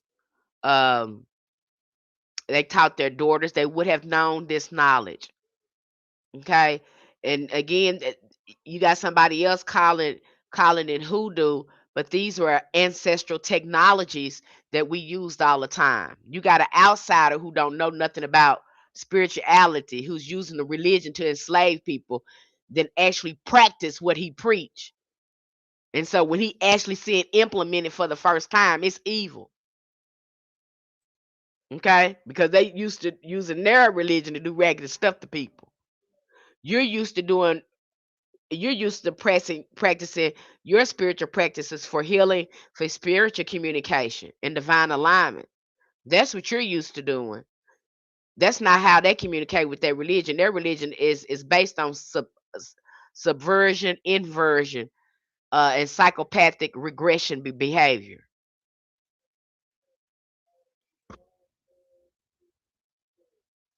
Okay, I'm going there tomorrow. I'm going to that tomorrow because in order to go into that, I have to go into the divine feminine. But I'm going to that Sunday. We're gonna talk about that Sunday. If you go to my channel, Cosmic Mother Ministries, I'll go more into that. Okay. And I've posted it in our hoodoo community, so you'll get a chance to see it in our community as well. Okay. I'll go into that more. But they know this stuff didn't work, and women were carrying this. Women were carrying, a lot of them were mediums. Even when you look at Pascal Randolph learned about sex magic from a voodoo priestess. The mothers carried this tantric knowledge. They had a lot of this knowledge. This is going to make sense if you as I go and break this down Sunday. I'm going to get more into that. But the women carried that. Okay. So there were the healers, the midwives, and the conjurers. Now, was there men conjurers? Absolutely. But a lot of them learned, again, this is the feminine knowledge is probably passed on to them by their mom. More than likely it was. Where there's and I've heard there may have been some priests among them. That's a possibility too, but it doesn't matter. Even the priests are saying they getting this energy, this knowledge. They're getting it from their great mothers. They talked about that in Obia. They're letting them know that this is divine feminine. When they're talking about the python or the snake mother, again, they're talking about the great mother. They let that be known. Okay. Um, and again, African American women role were often dismissed and misrepresented by other major contributors to the spiritual power in African American history. And I've talked about how there was still some gender wars going on with African American black men and black women. There was still some gender wars going on there. And I know the repetitive thing to say is that, hey, it was the colonizer that broke up the black home. That's not totally so. Just like we still dealing with these issues now, um, from them, the colonizer coming in, warping your mind, making you think that you're the leader.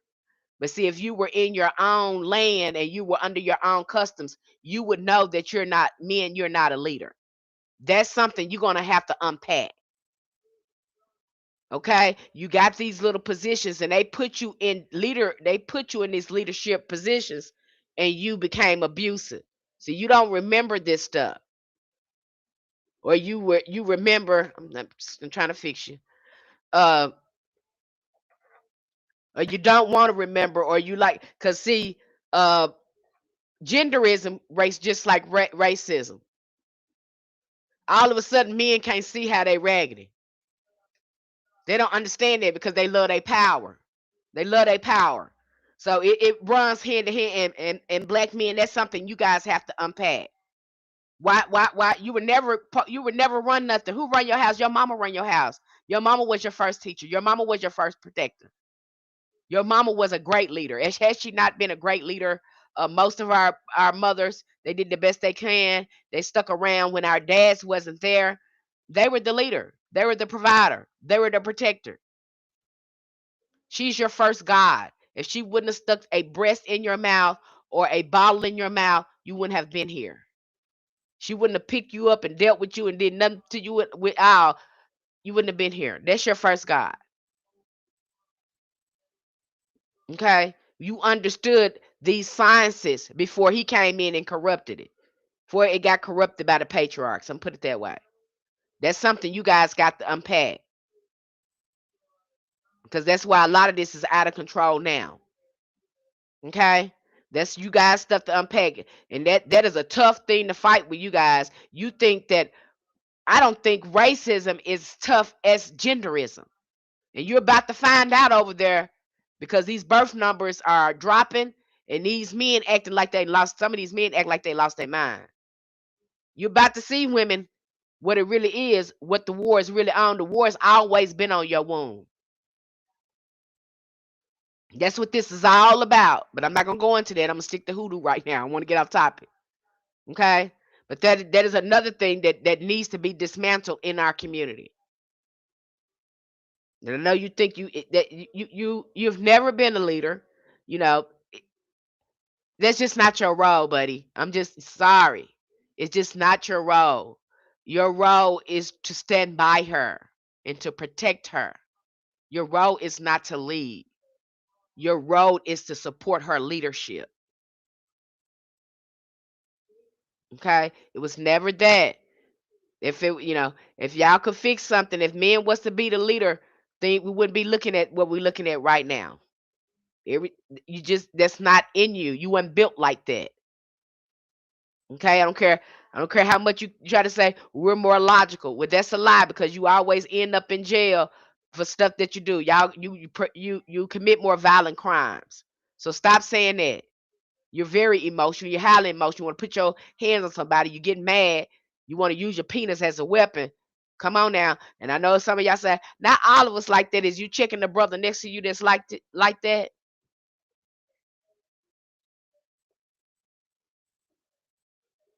You know somebody just like that, but you ain't checking it because you ain't like that. Yeah, brother, you like that if you accessory, you sit there watch it and flow with it, brother, you like that. And yeah, you is your brother's keeper. Y'all keep each other's secret when y'all doing dirt stuff. You ain't gonna tell on each other. Do that same thing and keeping each other accountable. Okay? And that's the work we have to do. That's the shadow work. That's how we got sick with that. Okay? Them folks made us sick being around colonizers and stuff and seeing them what they do, and now you want to be like him. You think that is the goal? No, that ain't the goal. If you want to be like that raggedy motor scooter, something wrong with you. That's not the goal. That's not your goal. You don't want what he wants. And he doing regular stuff to be where he at. You want to do regular stuff too? I'm sure that's not what your mama wanted for you. They done made people sick with their ideology and stuff. Okay? They get you early in these sororities and fraternities and start rotting in your mind. Lining you up with rituals the incorrect way. That's subversion, inversion, and just not, it's not right. Okay? Black women were major contributors to the black church, although they faced sexism. Jacqueline Grant, a woman scholar, chastised black liberation theologians for perpetuating black women invisibility and oppression. Where racism has been tolerated, sexism has been embraced. This is why I come here and I remove the misogyny, the racism, and historical lies that you may have seen in our resources.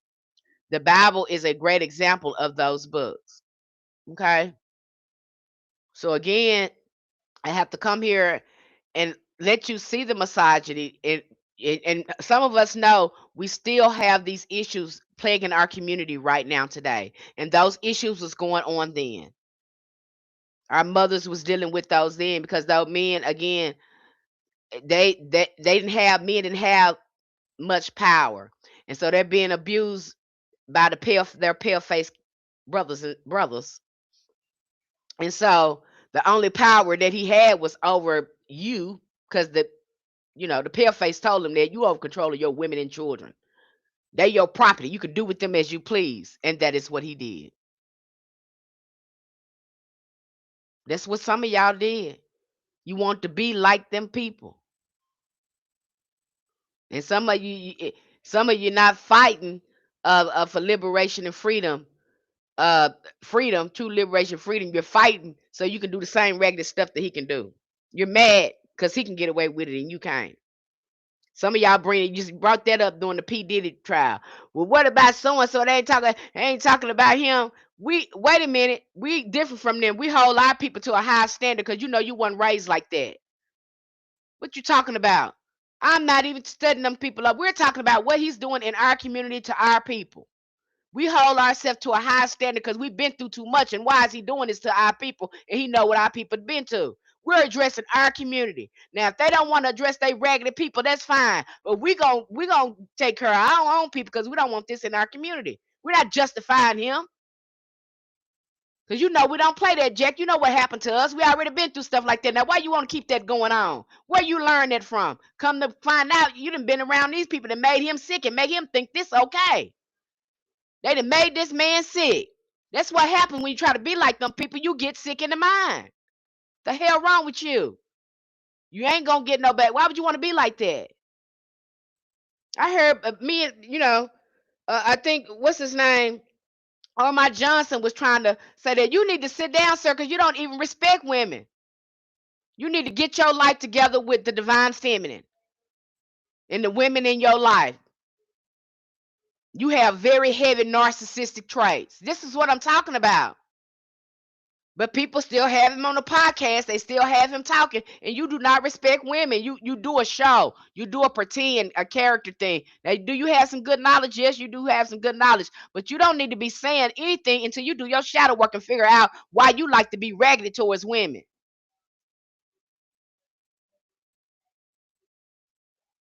Why you ain't got no good relationship with your children. These are the people, they don't need to be in our community because you hurt our community more and more with your behaviors. People not they looking at what you do more than what you say. That's what these men usually do. That's how y'all pass on y'all bad behavior. You show men how to act like they doing the right thing and then not do the right thing. That's what the message that you're sending to the young generation. A fraud, a con man, you acting just like the pale face. This is why you shouldn't be leaders. You were never designed to be that way in the first place. That's not how, no. That's not how our royalty was set up. The only way you would have any type of leadership, you would have to be advised by the council of elders, and they tell you what to do. And most of the people on the council of elders were women. And you had to go through a series. You had to go through a lot of stuff to get in those positions. They were not easy for men to be in. You would be held accountable for any and everything you done. Okay, so you been bamboozled. You don't run nothing. You let this man come in here and told you all these lies, made you think that you supposed to be over these women and stuff and children and stuff, and you fighting to be like that man. You fighting to be raggedy. That's what you doing. When you really should be fighting to put the black woman back on the throne. That's where your freedom and liberation gonna come. It's not gonna, because you are not gonna fix that. And even if you did fix it, they're not gonna let you do it.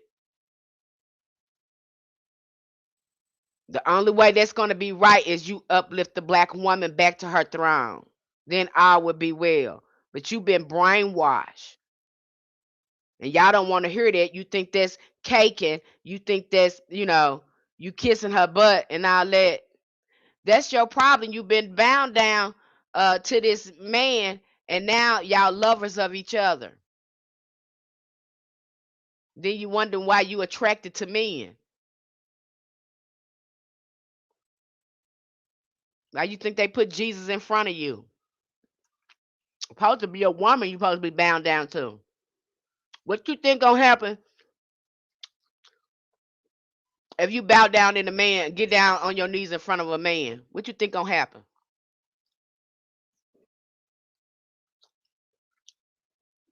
That's something for you to think about, ain't it? Subconsciously, what is that doing to you? What message is it sent to you? You bound down in front of this man with your mouth open. I don't have to say it. Then you wonder why you're attracted to men, why you emotionally, uh, gay.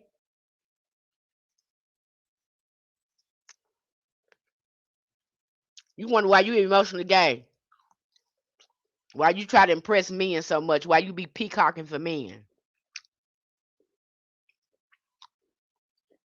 You say that ain't what it is. That's what it is.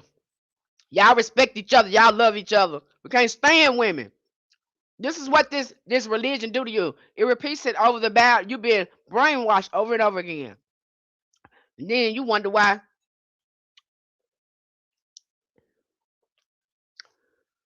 you want to hang with men all the time. You feel more comfortable around men. You want to tell them all your feelings and all that stuff. You don't want to tell no woman none of your feelings. You don't share it with them. You wanna you wanna be in their arms. You want them to hear your problems. You don't want to hear no woman. This is what's going on here. You don't think nothing wrong with you. Something wrong with you. Okay? And is all of them y'all like that? Nope, not all of y'all. But a great many of y'all done drunk the Kool-Aid. And now some of our sisters, they don't want to be bothered with you. And you're mad about that. And then you get mad. Well, she want me to pay. But brother, I'm gonna tell you from the beginning, I can show you that you've been paying. You never stop paying. That's always been the deal. Okay? Because whatever you bring to her, she gonna multiply it. The more you bow down to her, the more miracles and blessings come your way. The happier she is, the more blessings gonna come in. And she is God in the flesh. That's what she is. This the real, that these people that showed you a fake cosmology, uh, you know, with this patriarch and hermetic and thought stuff, that you can think yourself up out of that. But I beg you to differ. You don't have the cosmology. That's what you're missing. You'll forever be in you would not ascend until you understand the divine feminine. I don't care about your divine masculine and I'm logical, and you've been getting given false cosmology based on a solar system that doesn't even have its place. Uh, it doesn't. That was made up. I'll get into that later. But again, y'all gonna have to unpack that.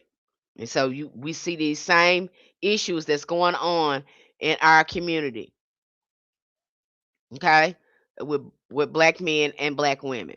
I'm just gonna address our community. I'm not gonna even do the whole global thing, but this is what's going on in our community. Until y'all unpack that, we're not gonna be able to really, because you get mad with they just trying to divide us. Ain't nobody dividing us but you, because you want to be able to do raggedy stuff to us.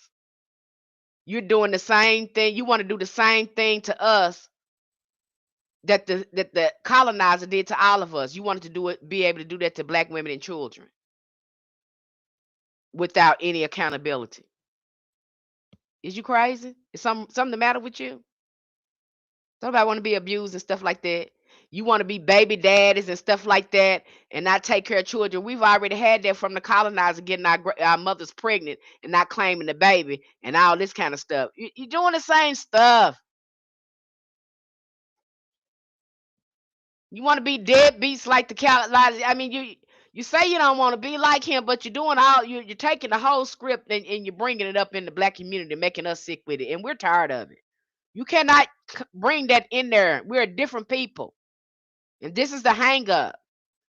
You can't bring those ideas like that. We are different. You ain't never been able to control no black woman. That's why they don't like us. They say we rowdy, we talk back because, again, we are God in the flesh. We're righteous. So we're not going to let you do raggedy stuff. We understand when you do raggedy stuff. And they got you mad at us. You need a timer. You need to do. Now you don't do the damn thing with me. You need to figure out why you won't do something to me. But you don't need to put your hands on me. You don't need to do nothing to me. You need to figure out why the hell you don't want to do the right thing. You see, that's the problem there. We're not to be tamed. What are you talking about? Now they can do that with their women, you know, if that's what they want to do. If them women want to stick around for that, most of them don't want to stick around for that either. You've never been able to tell us what to do. Okay? And stop trying to control us, because that's not your job. Your job, you need to control yourself. You need to figure out why you're self-destructive and why you are so honed on trying to control a woman, and why it makes you that you think that's your manhood, controlling and making a woman your servant.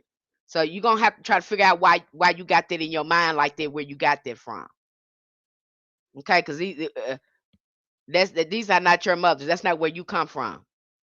You got your own culture. Stop. That's the problem. You trying to squeeze that regular stuff into your culture, and we don't function like that. That's what's been holding us up. And they gave you that preacher role or that leadership role, and you want to keep that and take it to the max. And you think you're going to come over here and do this with us. Some women that drunk the Kool-Aid, they go along with this crap. But for those of us that's waking up at a rapid rate, you're not going to be able to do that with us, because the great mother is waking us up. Things are coming back in divine order. Things are coming back online again. And so that old programming, it doesn't work here anymore. You got to throw that away. It's a faulty virus program. It doesn't work anymore.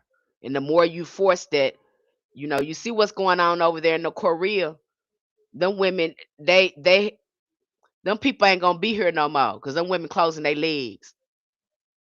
And I suggest black women, you do the same thing if he's gonna act like that, because ain't nobody gonna be keep birthing people that's gonna oppress them.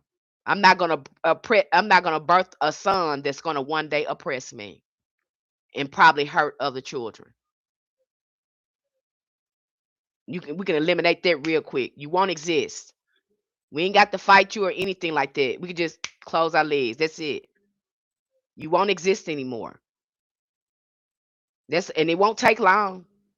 It won't take long. It ain't took those Korean women long to them people are starting to fade away, because those women say, I will not birth a child or a civilization that will one day oppress me and abuse me. And I feel that.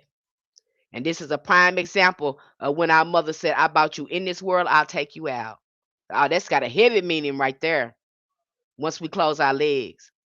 And just with us doing that, that let you know where the real power lay at, because you ain't got that power. We have the power to make humanity cease to exist. And you think that you're more powerful than us because you got some muscles. Nothing is more powerful than the womb.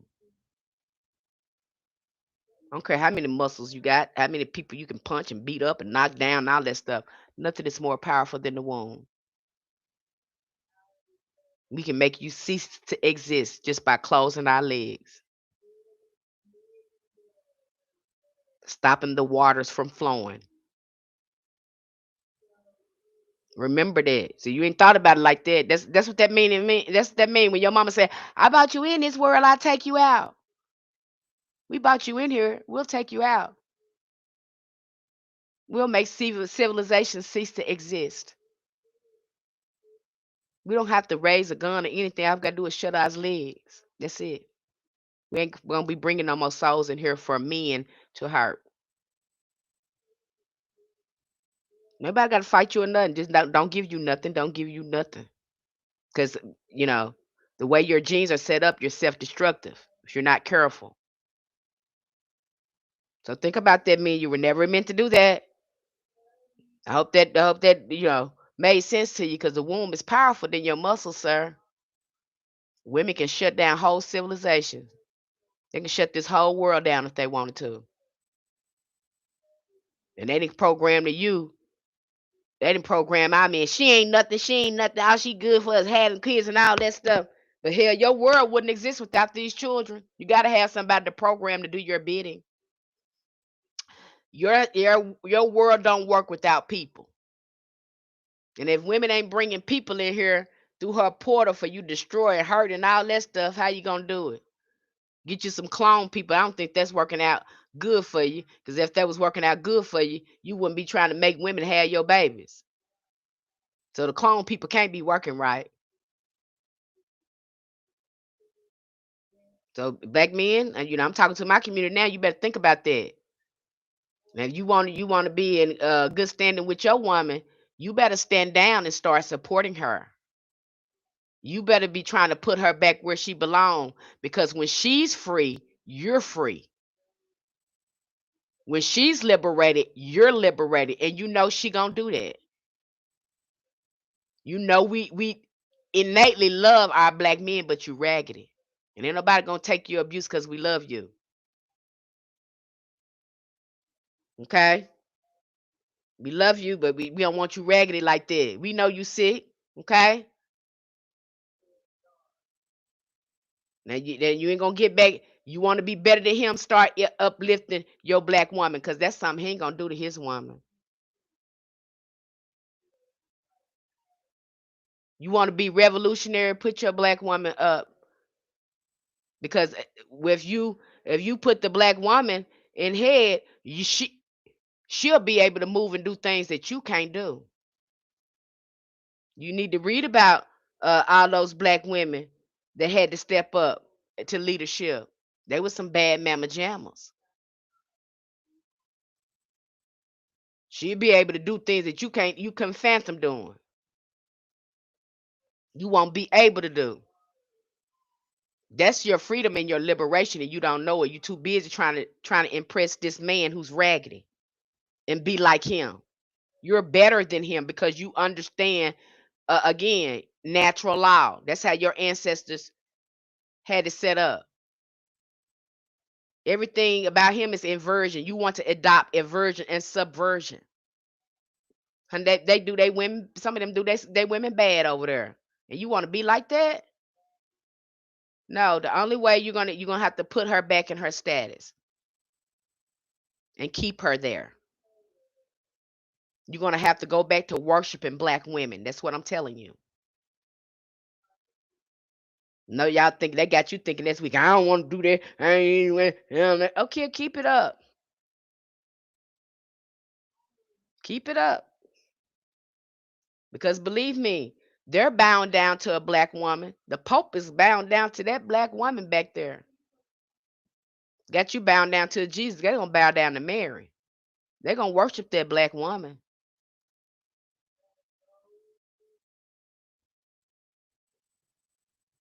Keep that in mind. You know, put that on your mind. Even when you go into hoodoo, and I could take you into these books, it leads back to the divine feminine.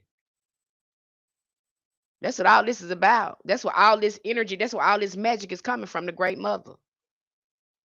They got it in their fancy book. I show you that too. All of us come from the great mother. Ain't no man up in there. This man created religion and then hid the great mother. When you got to go into the mysteries and really get your magic, you got to come in contact with the dark feminine. They got it in their occult books. That's where the magic coming from. That's where the mystical experience is coming from. Okay? That's why when y'all get to talking about this thought thing, I'll get into that tomorrow. But y'all, a lot of y'all getting into thoughts. I'm seeing a lot of these men get into thoughts and they'll go down a Luciferian path. That ain't your path. They'll go into thoughts and then you start seeing them go into the immortalics, hermetics, and then you have some of them will cross over into the Luciferian. That's when I have to tell you to pump the brakes.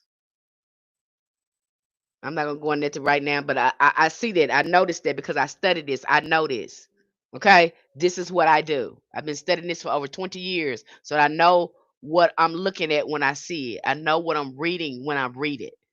Okay, people believe lies and not the truth. They are still being rocked to sleep. Yep. Okay, black people. Can y'all still hear me out there? Black people can could see ghosts. They wasn't afraid of ghosts because they told us about haints and ghosts and stuff. They seen that all the time. We talked about this on our channel. They could see ghosts and haints and stuff all the time. They were natural mediums. I don't know. Somebody asked me that too. Back in those days, they could see ghosts. It was ghosts and haints and stuff all around. I just hear stories after stories after my parents and my family members telling me how many ghosts and haints and things that they saw.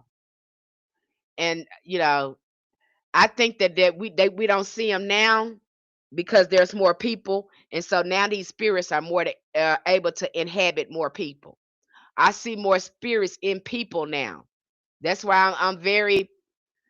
I don't have that many friends now. The more spiritual you become, the more spiritually aware that you become, you'll start seeing these spirits jump into people and try to draw you into spiritual warfare. You think it's the person, but it's the spirit in the person that's drawing you into spiritual warfare. You think you into it with your mama or your sister. No, you're into it with that thing that's inside your mama or your sister.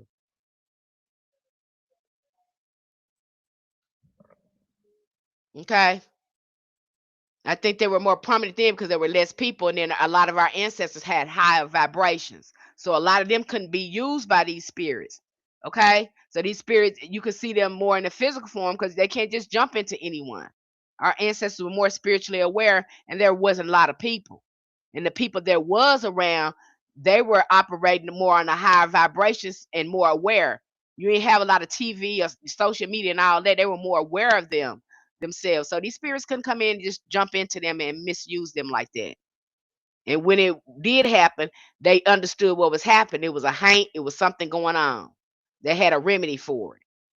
But I think now you don't see them that much because there's so many people, and these spirits are jumping in and out of people because they have low self-awareness. They're living out their wounds. And so these spirits can jump into people and get into spiritual warfare with you. I hope that made sense. I think that's why we're not seeing them as often. That's my take to it. I have to see it as it is and accept it. We see it in people around us, and it's crazy. It is when you see it. When I see it in my family, it breaks my heart. It breaks my heart just, it's wrenching when you see them things operate through your family. And your family has, especially as a family member, and they have no idea. They're letting it happen.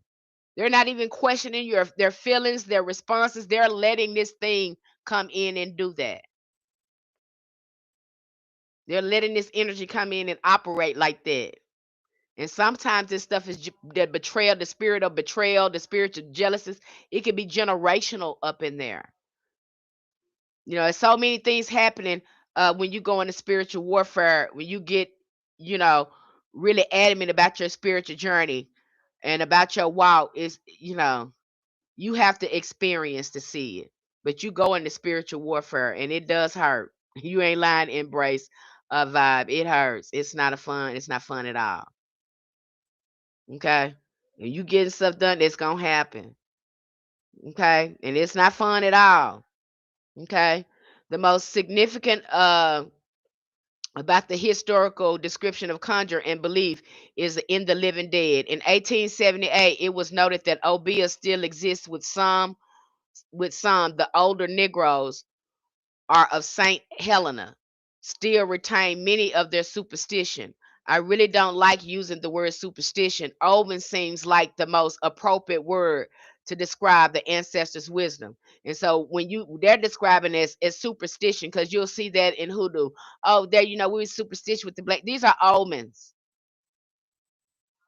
These are omens. I know they're calling it superstition. I can't name a time my mama dreamed of fish and nobody wasn't pregnant. If my mama dreamed of fish, somebody was pregnant. These are omens. These are the things, again, this is indigenous knowledge that was in our culture. These were signs, that omens and things that you see in nature. They're calling it superstitions, but this is divination and omens that talk to us in nature. We knew how our environment talked to us, how spirit talked in signs and symbols and through our environment. So these was omens. I know people like to call them superstition, no, because most times they were right. This was indigenous knowledge. We known them as omens. We knew how spirit communicated in our environment. This was not superstition. Most of the time they was right about stuff when they saw stuff that we didn't recognize. They noticed everything you saying is true. My mom was good at that. Yeah, my mom was too. If you call somebody name, that person must be talking about you. You know, more than likely that was true. If your hand is itching and you getting ready to get some money. All these things were true. These were customs among indigenous black culture. No other culture had that, and most of the time it was true. This is how we read our environment. Like I said, it was embedded in our culture. There's no way to get away from hoodoo, even in the black church. Now y'all can sit there and say, we ain't no hoodoo in here. Yes, it is. Just seen y'all in church the other day making conjure oil, so just cut it out. Y'all was in there conjuring stuff. Let's just cut it out. And that's not what your ancestors called it, because they try to Christianize it, because they didn't want nobody messing with them and hurting them. So they Christianize a lot of that stuff. They synchronize it. Okay? And you can say that all you want to. But if ain't no way the black church would have survived, or we would have survived in America without hoodoo. There's just no way around it. Ain't no way you're gonna survive off a colonizer religion without your own intercession from your ancestors. Ain't no way that's gonna happen. You need to think about that for a while. We know Jesus doing nothing, okay? Y'all get on my nerves with this stuff.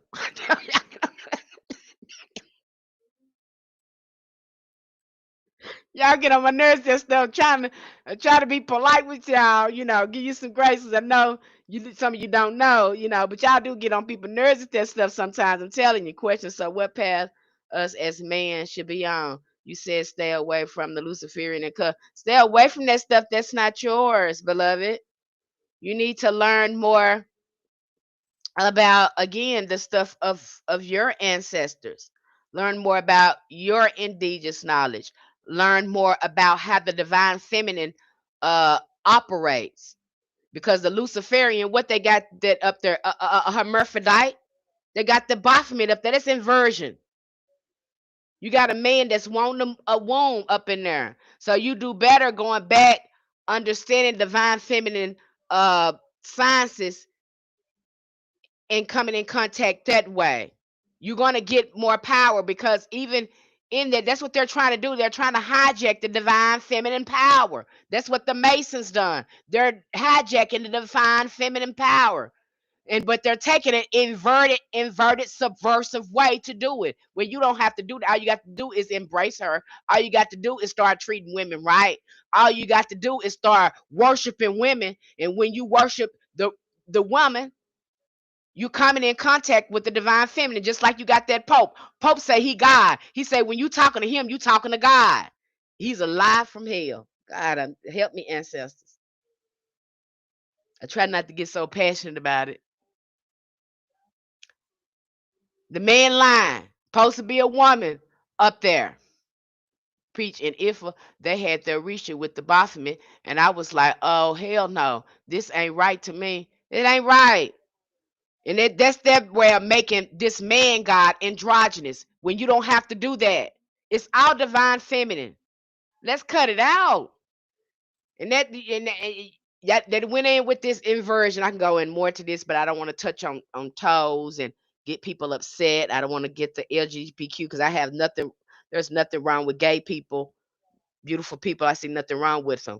But when you got somebody that's going on using this as inversion and subversion to again corrupt the sciences, because with that's what you did. I'm gonna go into this more Sunday. So if you want to listen to this, go to Cosmic Mother Ministries. I'm gonna break this down even more. Just touching on it now. Okay. Just touching on it a little bit now. But I'm gonna really get into it on the other channel because that's a ministry again dedicated to the great mother and to the divine feminine. So I try to keep that separate for hoodoo because I'm really focusing on that. But again, you get into the Lucifer. So why you got he had breast up there, just look at this character.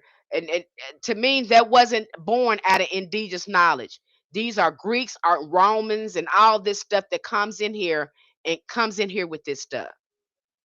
Because that's not indigenous knowledge. This is patriarch again using version, subversion to corrupt the spiritual sciences. And they're watering it down to make it look masculine. And it was never meant to be that way. When simply put, if you go ahead and put woman back in her natural habitat, you won't have to come up with crazy stuff. You had to make that up. Why are you making this stuff up? What is your problem? Because that's where you come from. All your genetics, everything. You are a woman before you're even a man. That Y chromosome is very, very little. It's very little. It's very little. It don't have nothing in there. The Y chromosome is very little. It has very little information in there. Everything you are is coming from the great mother. Okay? Now all you have to do is start worshiping women. Again, put her back where she belongs. She is the God in the flesh. She has a direct portal to the spiritual realm. She birthed civilization. That's the ain't no man did that. They even made up a story and told you came from man rib. Now you see what I'm saying here? And we ain't seen no more folks come from nobody's man's rib. Have we seen that happen? Have any of us seen that happen? They made up this story now. So it's just more inversion and subversion that's going on here. A whole bunch of, a rigmarole don't make no sense. Now you got these men, these patriarchs coming in here, taking this wisdom, this science that belonged to black women and trying to water it down and intellectualize it for themselves. And so now you have them breaking off into these different cults trying to understand this knowledge. Okay, which I'm gonna go into that, Sunday. Hopefully, we can go into that Sunday. But that's what's going on there. And so, what I see a lot of brothers watch them real close. Watch these brothers real close. They'll go into Thoth. They'll be heavy into Thoth, into Hermetics, into alchemy. And alchemy is really divine feminine. I'll go into that another time. And so what you'll see, they'll go into Thoth, and in some parts, I don't know where it's happening at, or maybe somebody is influencing them to go down this road. I don't know. you'll start seeing some of the brothers adopt a lot of Luciferian stuff. And I'm like, wait a minute, why are you doing that? Okay, you don't have to do that. A beast. Who's the beast? Who is the beast? The person over there is the beast. Who over there doing stuff to women and children, all type of regular stuff? Is that what you want? He's using all type of horrible stuff to tap into his magic. He's feeding an egregore. That's what he's doing. He has to take the innocent, be vampiric, and take the light of other people to tap into. He have to do dark stuff, take the light of other people to tap into his make that move. It's inversion. It's subversion. He has to totally disregard the great mother. It's blasphemy. Notice what he's doing it to women and children. Where do women and children come? Where these people coming from? From the divine feminine. Who is it a mockery to the divine feminine? That's who he's mocking doing that. To tap into again the dark stuff that he's doing. But y'all don't understand that. And who was what's his name? Watch Unc 607. Because Unc 607 was breaking this down, and I think that went over people's head. But he broke it down plainly. He was trying, it tripped me out. Because for a minute there, you can see him holding the mentality of the perpetrator. Because while the other men was ridiculing what was going on, when they was talking about Epstein, and Epstein talking about, uh he is he would be embodying this spirit, Lucifer or the devil or whatever this evil entity may be. He's saying that he would be that. And so when they was talking to Unc 607 about it, he was, and I don't think the man that was interviewing he got what Unc 607 was saying it because of the way he was saying it. But ultimately, Unc 607 said he was doing that in order get to get his magic going and to talk to his God. He had to extinguish the lights of other in order to move his darkness. He said, look at it like this. After Epstein went to jail, Donald Trump became president, didn't he? And who's mentioning that a lot of times? Donald Trump. Donald Trump had to again extinguish a lot of lights to gain his power again, because he do have to do dark things. He have to take away a lot of light in order to tap into this dark inversion magic. He has to defy divine femme. That's what this Moloch, this Yahweh, that's what this God, they done told you what this is. But Unc 607 got it. And the way he was saying it, like he was supposed to do that. That's how they work. That's how Unc 607 was saying that. Unc 607, I said, y'all need to watch him. Watch him. Because he acted like that's how they go. Why are you surprised that he did that? I understand what he was doing. That's how they go. That's how you supposed to do that. So you go watch that video. And he's not shocked by it like a lot of us. Watch him. Watch Unc 607. Because he was, it didn't shock him. He didn't feel any way about it. He act like that's how they go. That's how you do that. And y'all like to put these, they love putting these men in front of us to represent spirituality. You need to pump the brakes on that. They love putting men, and y'all women love listening to these men. And then you come to find out, don't turn out good. Some of that don't turn out good for you. Some of that don't turn out good. But every time they put a man in head of that turn out, they always turn out raggedy. They always turn out raggedy. But y'all men think y'all need to be leading. But it turned out raggedy every time a man they put a man in front of it. Turned out raggedy every time. It seemed like you have sense that you put a woman in front of that and you sit your butt down somewhere and let her talk. That don't usually happen. That always turn out crazy. Look at Nature Boy. I can go on and on with this. Brother Polite. I can go on and on with this. On and on with this stuff. Okay, so yeah, look at that. But that tripped me out. Uncle one in 607. He said that like that's how that go. Like he understood. Like that's how we do that. Y'all watch him. Okay. Even though he talk about the divine feminine, he talk about the woman is God. He does talk about that. But when he said that, and the way he said it, I don't know. I just, you go back and look at that video. Okay, you tell me, want to take our energy from her. They can't use us as a portal. Okay, so that's what's going on there. So in the islands, it was said to be all good people. Our old people was known for root doctors with occult powers.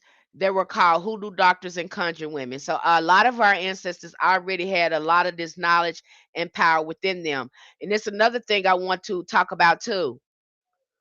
I believe too, because they said too, and listen to this. And I know this might sound crazy to y'all, but I had to tie that in there and then look at who do too in wise clothes. Now you notice in those files they said when they was traumatizing those children, it opened them up to their spiritual power. It opened them up spiritually. And I was thinking to myself, I said, you know, could they have recognized some of this too during slavery? I'm gonna say that and I'm gonna leave that alone. Could that have opened us up magically going through something like that?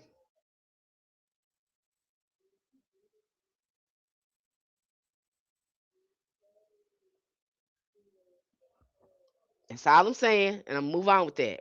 Okay, I'm just gonna say that and leave that alone. But it is something to think about. I'm gonna say that and move on. Okay,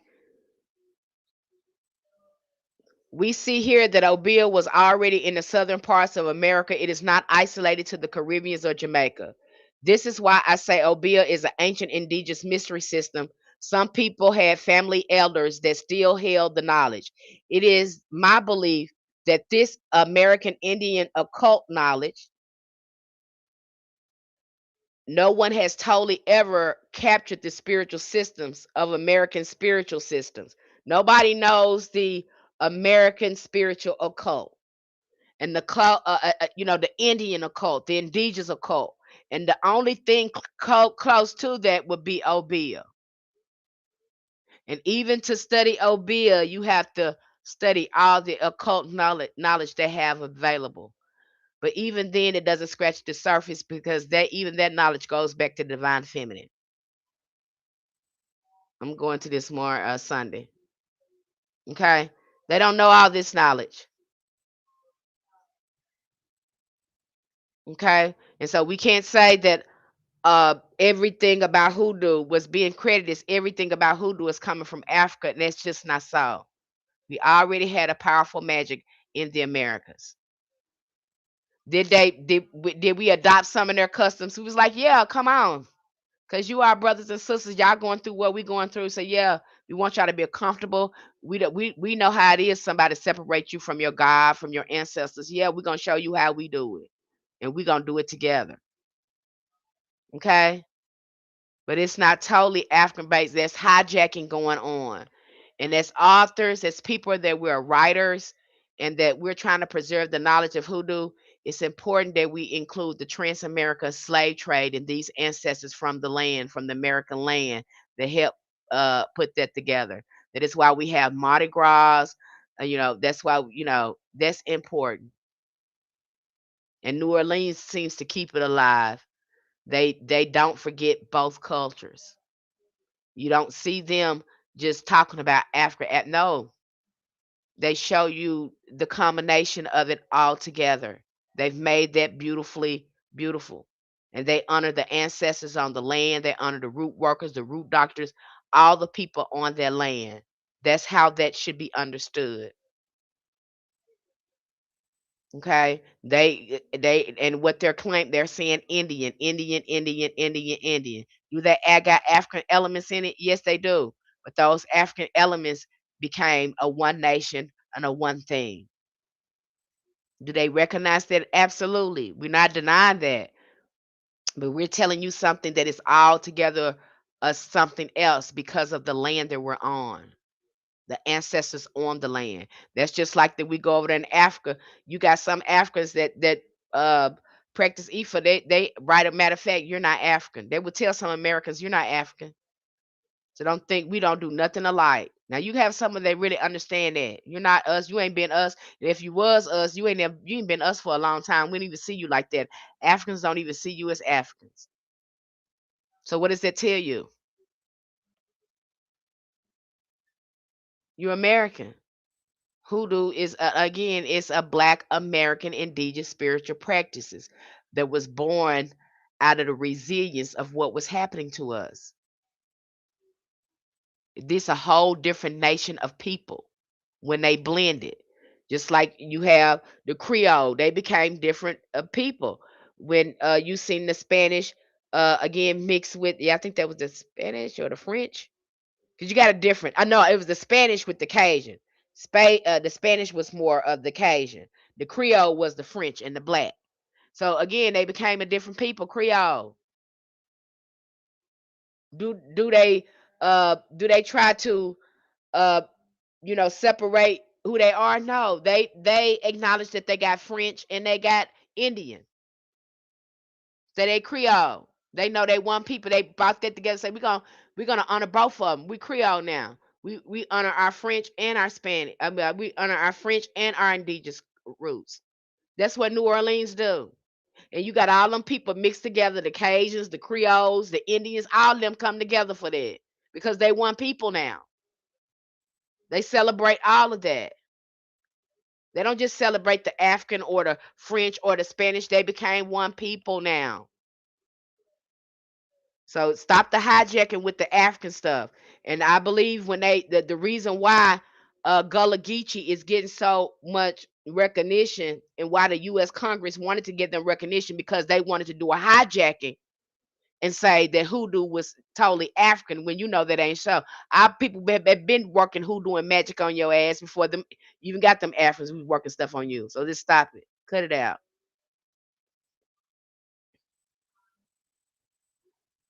They was still working stuff on you. And then you try to call Obia African. I don't think it's African. I don't think that's African in origin. It's American. That's a bit of the American indigenous knowledge there. Because you look at Obia look like hoodoo. I promise to God it do. They look like twin sisters. Hoodoo and Obia look like twin sisters. Hoodoo and Obia move the same way.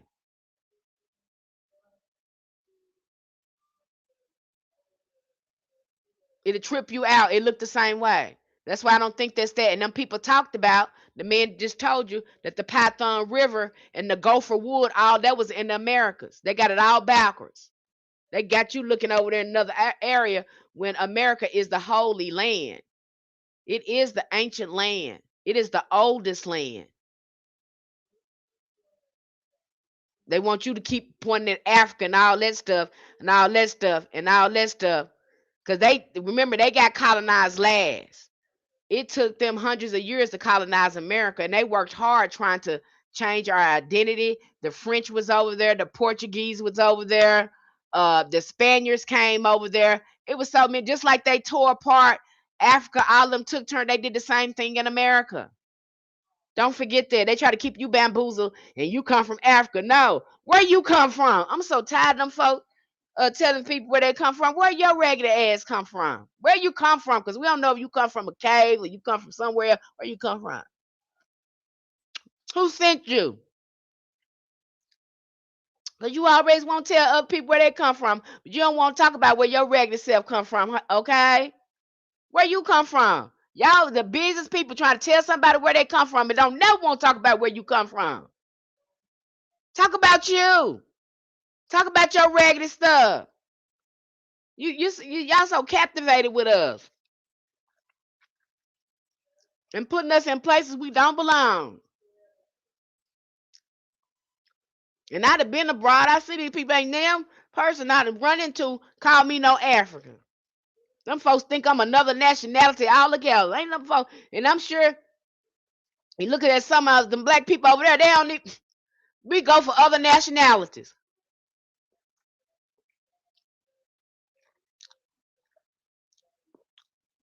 Some of us look Asian. You look at some of us black folks, we look Asian. Some of you can't even tell that we're black. We come in so many beautiful shades of brown.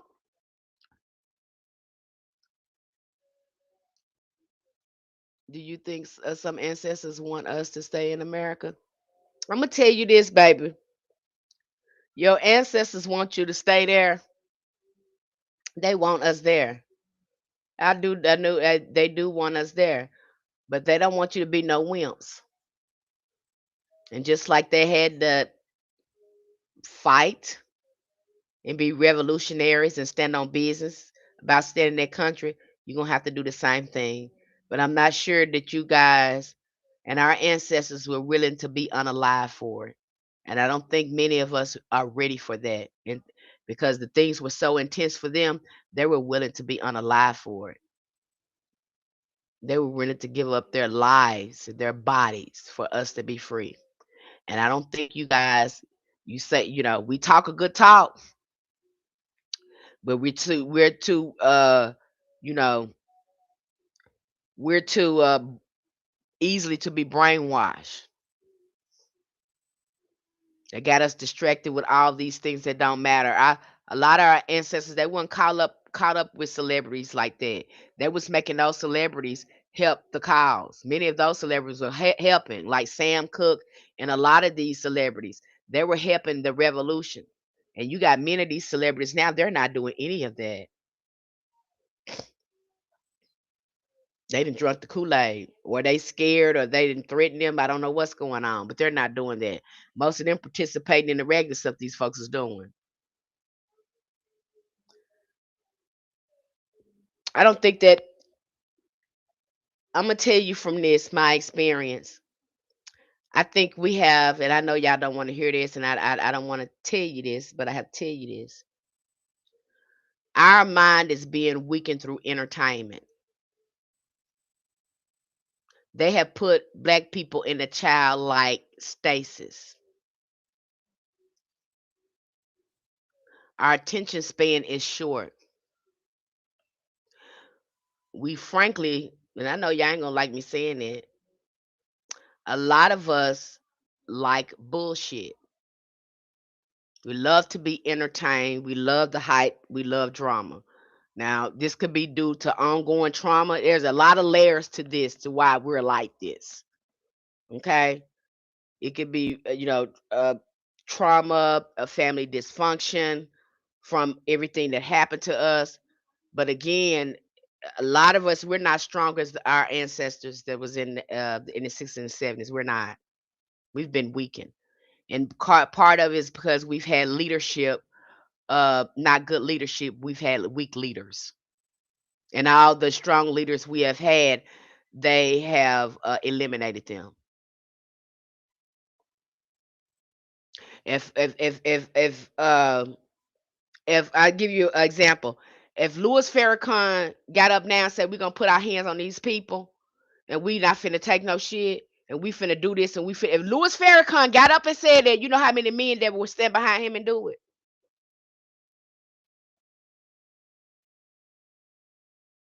Why won't he do that?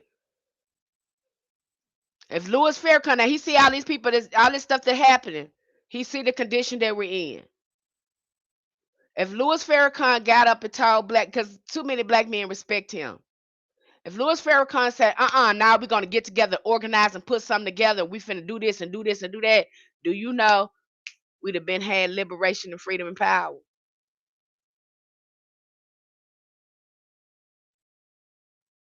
He got the power to do that. He can do that. You think he can't do that? That man can say we're gonna have a million man march tomorrow, and you watch how many black men, they ain't even Muslims, they're gonna run out there and be in them streets with that man. They're gonna march right behind him. Ain't been in his church, don't know nothing about him, but they're gonna be out there marching with that man. That's how much influence he holds.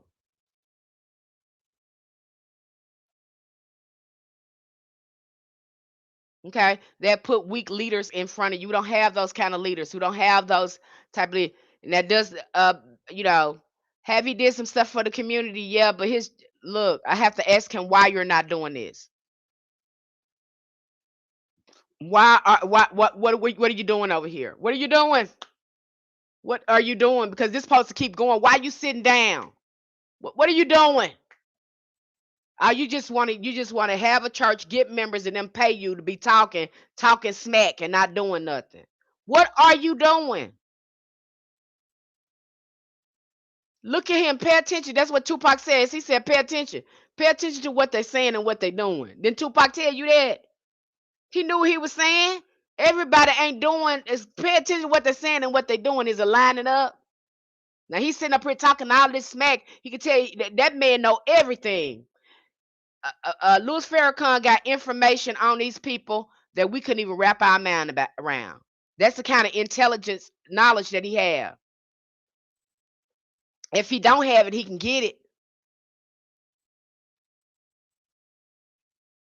He can organize a small army just like that and train everybody in there. And why hasn't he done it?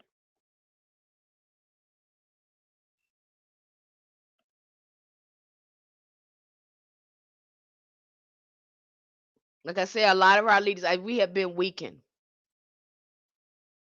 We have been weakened, and our ancestors they didn't care about money. They were using their money to get free. They were bringing their money. The community was coming, and every celebrity that came up there, like Sam Cooke, and I can name some others who were using their money for civil rights movies, for free, things like that. They were doing that. These celebrities were accountable for their community. You're not seeing many celebrities be accountable for the community. Look at Oprah. Oprah get a lot of money, and she take her ass all the way to Africa and open a school. Girl, it ain't enough raggedy people here in America for you to help, and you got to go way to Africa. We got a lot of ragged ass people. Oh, we got a lot of ragged ass people in our community you can help. What are you doing? She go way to Africa. That never made no sense to me. I don't want to look at her either because she a disgrace. All of them are a disgrace to me. I wouldn't pay nothing to go see their concert or none of that. I don't want to see their regular asses. Because ancestors rolling over in their grave. Because you sitting up here, you done put money, your allegiance is to this money and to these folks. It ain't to your folks. You wouldn't even be able to sing or do none of that stuff without your ancestors. I don't want to talk because a lot of them been compromised, and y'all don't want to hear that because you love them, you love to play their music, you love, and some of them just that's why. Okay, I'm not gonna go on and on because I don't want to bash nobody, but we're weak. A lot of our mind, they have weakened our minds. Our minds is not as strong. We're not as strong as we used to be. Because our ancestors didn't play with these people. And they didn't play with them celebrities either that was doing all that singing and shit. They made them, hey, brother, we doing this. We got this going on. Do you want to give to our organization? They was making them be accountable for that. But now they got the boule. They didn't got a boule that where they can mislead black people. Long as they got all the money, their allegiance is to the lodge and the king. They bow down and kiss the ring. That's what's happening now. Now you got some of us brothers and sisters that's waking up. Um, the only thing I see that's gonna change it, you know, they got the we might have a chance with the newer generation. Because a lot of them coming in woke and they not finna do all this stuff. They not gonna They're not gonna play this game. Some of them coming in knowing. It's like ancestors are returning through some of these young folks. Now some of these young folks, they might be able to do it because some of them just ain't gonna do it. Some of these young folks, they ain't gonna do. They just ain't gonna do it. They being very vocal about it. We don't want to do this. What is wrong? They're asking questions, and they ain't scared to ask them questions. Okay, but our mind has begun to come too weak, and especially our men. Our men, they so wrapped up in trying to control women and mind on money, you know. And then women, you so caught up in your butt and looks and all this kind of stuff, the stuff that don't make no difference, and fashion and all this stuff that don't make no difference. Our ancestors weren't caught up in that. That didn't weaken our mind. They got us addicted to materialism. Sinners says it all. That movie Sinners is telling you it all. That's the real thing. See how his brother went over there to those vampires and how they lured that girl out there with that gold. She wanted that gold. She said, I'm going out there to get that money, and lost her whole damn life. Her whole soul. Because she wanted that money, didn't she? That's what you got folks doing. Okay. Sinners was again, they let you know through Sinners. And what did him and Annie was getting in about it? He was trying to take Annie money, told Annie money, your money ain't can't do this, can't do that. She said, now that money gonna get you hurt. She said, I can buy anything I want to with this money where I'm at. Poor Annie got herself caught up because they was trying to make some money. That's the point to the outlet. Go back. I know it's a lot of moving parts in there, and you're so entertained that you don't get the moral lesson behind this. But if there was a moral lesson behind that whole thing, they're letting you know what goes on politically, uh, it- uh, on a wide scope through all these metaphors and stuff that's happening in the movie. Everything that's happening in this movie, okay? They're giving you historically. They're telling you what happened to us. And who was trying to keep them safe out of there? The hoodoo woman. They ain't had no Christian woman in there. They did not have that colonized Bible. Who they have in there? They have Annie in there. Annie was talking to the ancestors. I think that was the child name. Okay. So they telling you all the time, but y'all think it's just entertainment. You think it's entertainment. You're not, you know, looking at the whole thing. Yes, and I'm seeing that a lot on the cartoons also. They tell you every time, but you think it's just entertainment. Okay? You think that they're telling you the truth right there all the time, but you're not taking it that way. Okay? Our practitioners would use footprints as personal concerns to work a person. That's why you had everybody sweeping the dirt. The conjure man and woman can poison not only by direction administration of poison internally, but by dropping noxious things along of or in the roadway of the path where you walked. So they can affect you that way. If you walked in something, they see your footprints, they can throw some down and mess you up that way. So our ancestors again, they had the power to inflict anything on you without sometime even touching you.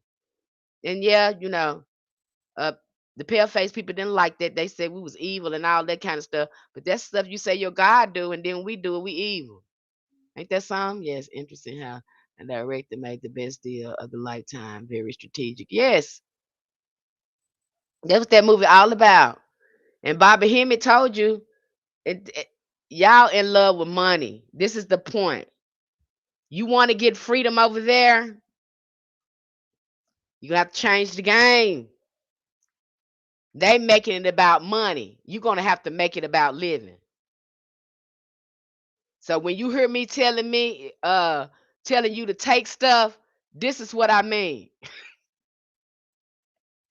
And everybody think revolutionaries are crazy, but we're not crazy. We see things that some people can't see because they've been so indoctrinated with the programming. And then it doesn't help either that I'm a Sagittarius and we're revolutionaries by nature. So when I tell you, you know, you change the game on money, that means now we ain't paying for this no more. Now we ain't nobody working no jobs no more. Ain't nobody doing that no more. Ain't nobody clocking in no more. Now when I go up in this store, now I'm taking this. I'm not giving you. I ain't got no money. I don't know what you're talking about with that.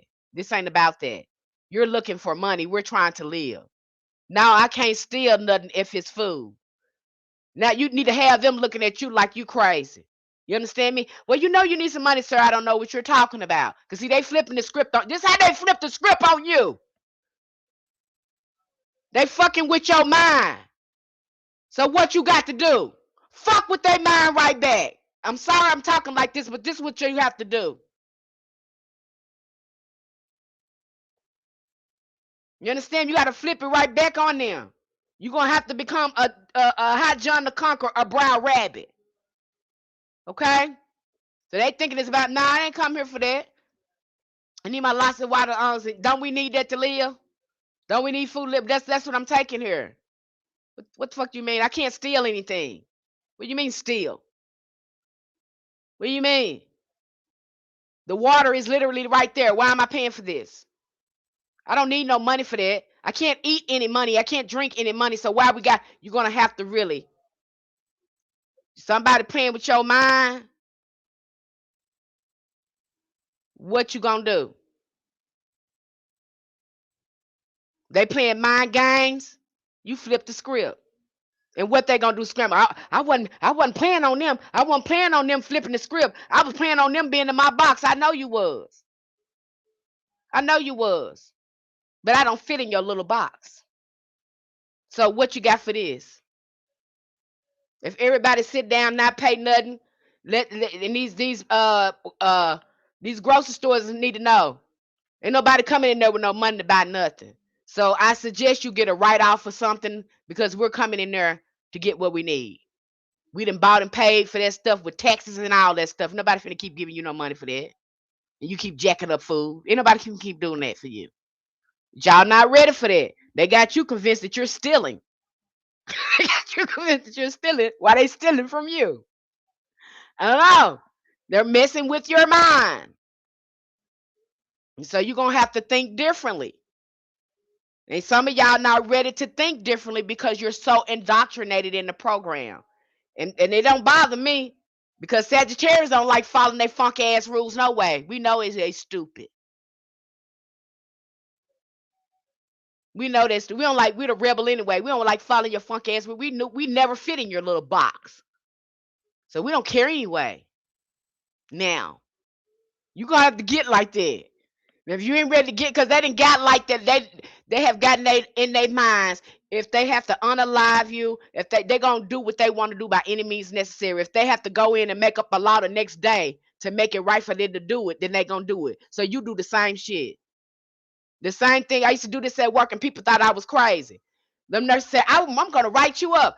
I said, I'm gonna write you up too. Damn, you act like you the only one with a piece of paper and a pen that know how to write. And I would write their asses up. And they would get in trouble. And my coworkers gonna look at me and say, you gonna get in trouble. I don't give a damn.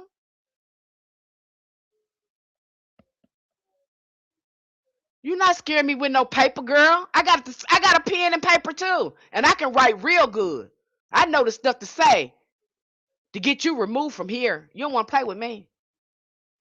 You think because you got a little title that that's what get them messed up, because these titles make them think that they're smart. When really you're smarter than them. And they used to underestimate me all the time. And every time I see a nurse walking out that door after I done wrote their ass up by playing with me, because I'm not your play pretty. Don't you think no piece of paper. That stuff scare me. I don't give a damn about you about that, girl. Give about your paper, your pen, because I know how to write too. Just like y'all can go in there and write up some new shit. Y'all, the American people, can write up some new shit too. You got more power. It's more you than them. You can get a round table and write us some shit too and take it to them and say, this is what the hell it is. And we making it loud. That's what the hell they doing to you.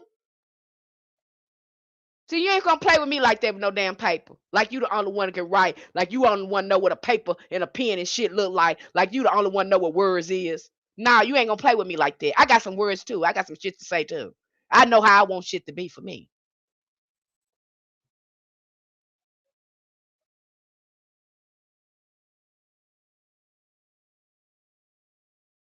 You gonna have to think like that with them. You gonna have to think revolutionary. And they come in, well, we going through here and we gonna tell them. And I now y'all don't need to be interviewing them. It need to be American people that's in them rooms holding them people accountable. Not not these representative stuff now. Cause you did this stuff to real American people. I don't know. Cause y'all ain't did y'all job. Y'all representative. This man is he gotta go to a judge and y'all now. Fuck all the paperwork. Cause he's saying fuck all the paperwork doing what he want to do. Put your hands on that man and put him down. Or y'all go up there and make up y'all some paperwork that give you the right to do what you gonna, cause that's what he doing. And you want to use sanity on somebody that's insane. If you want to catch a rabid dog, you gonna have to become that rabid dog.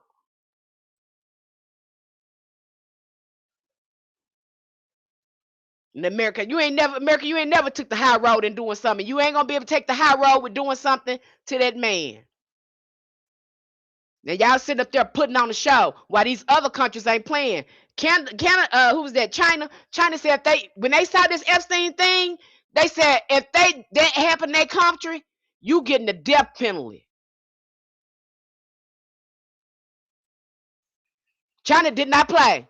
They said, "Oh no, we even think about y'all doing some stuff like that. We putting you down. Don't even think about it." And here we is playing footsie with them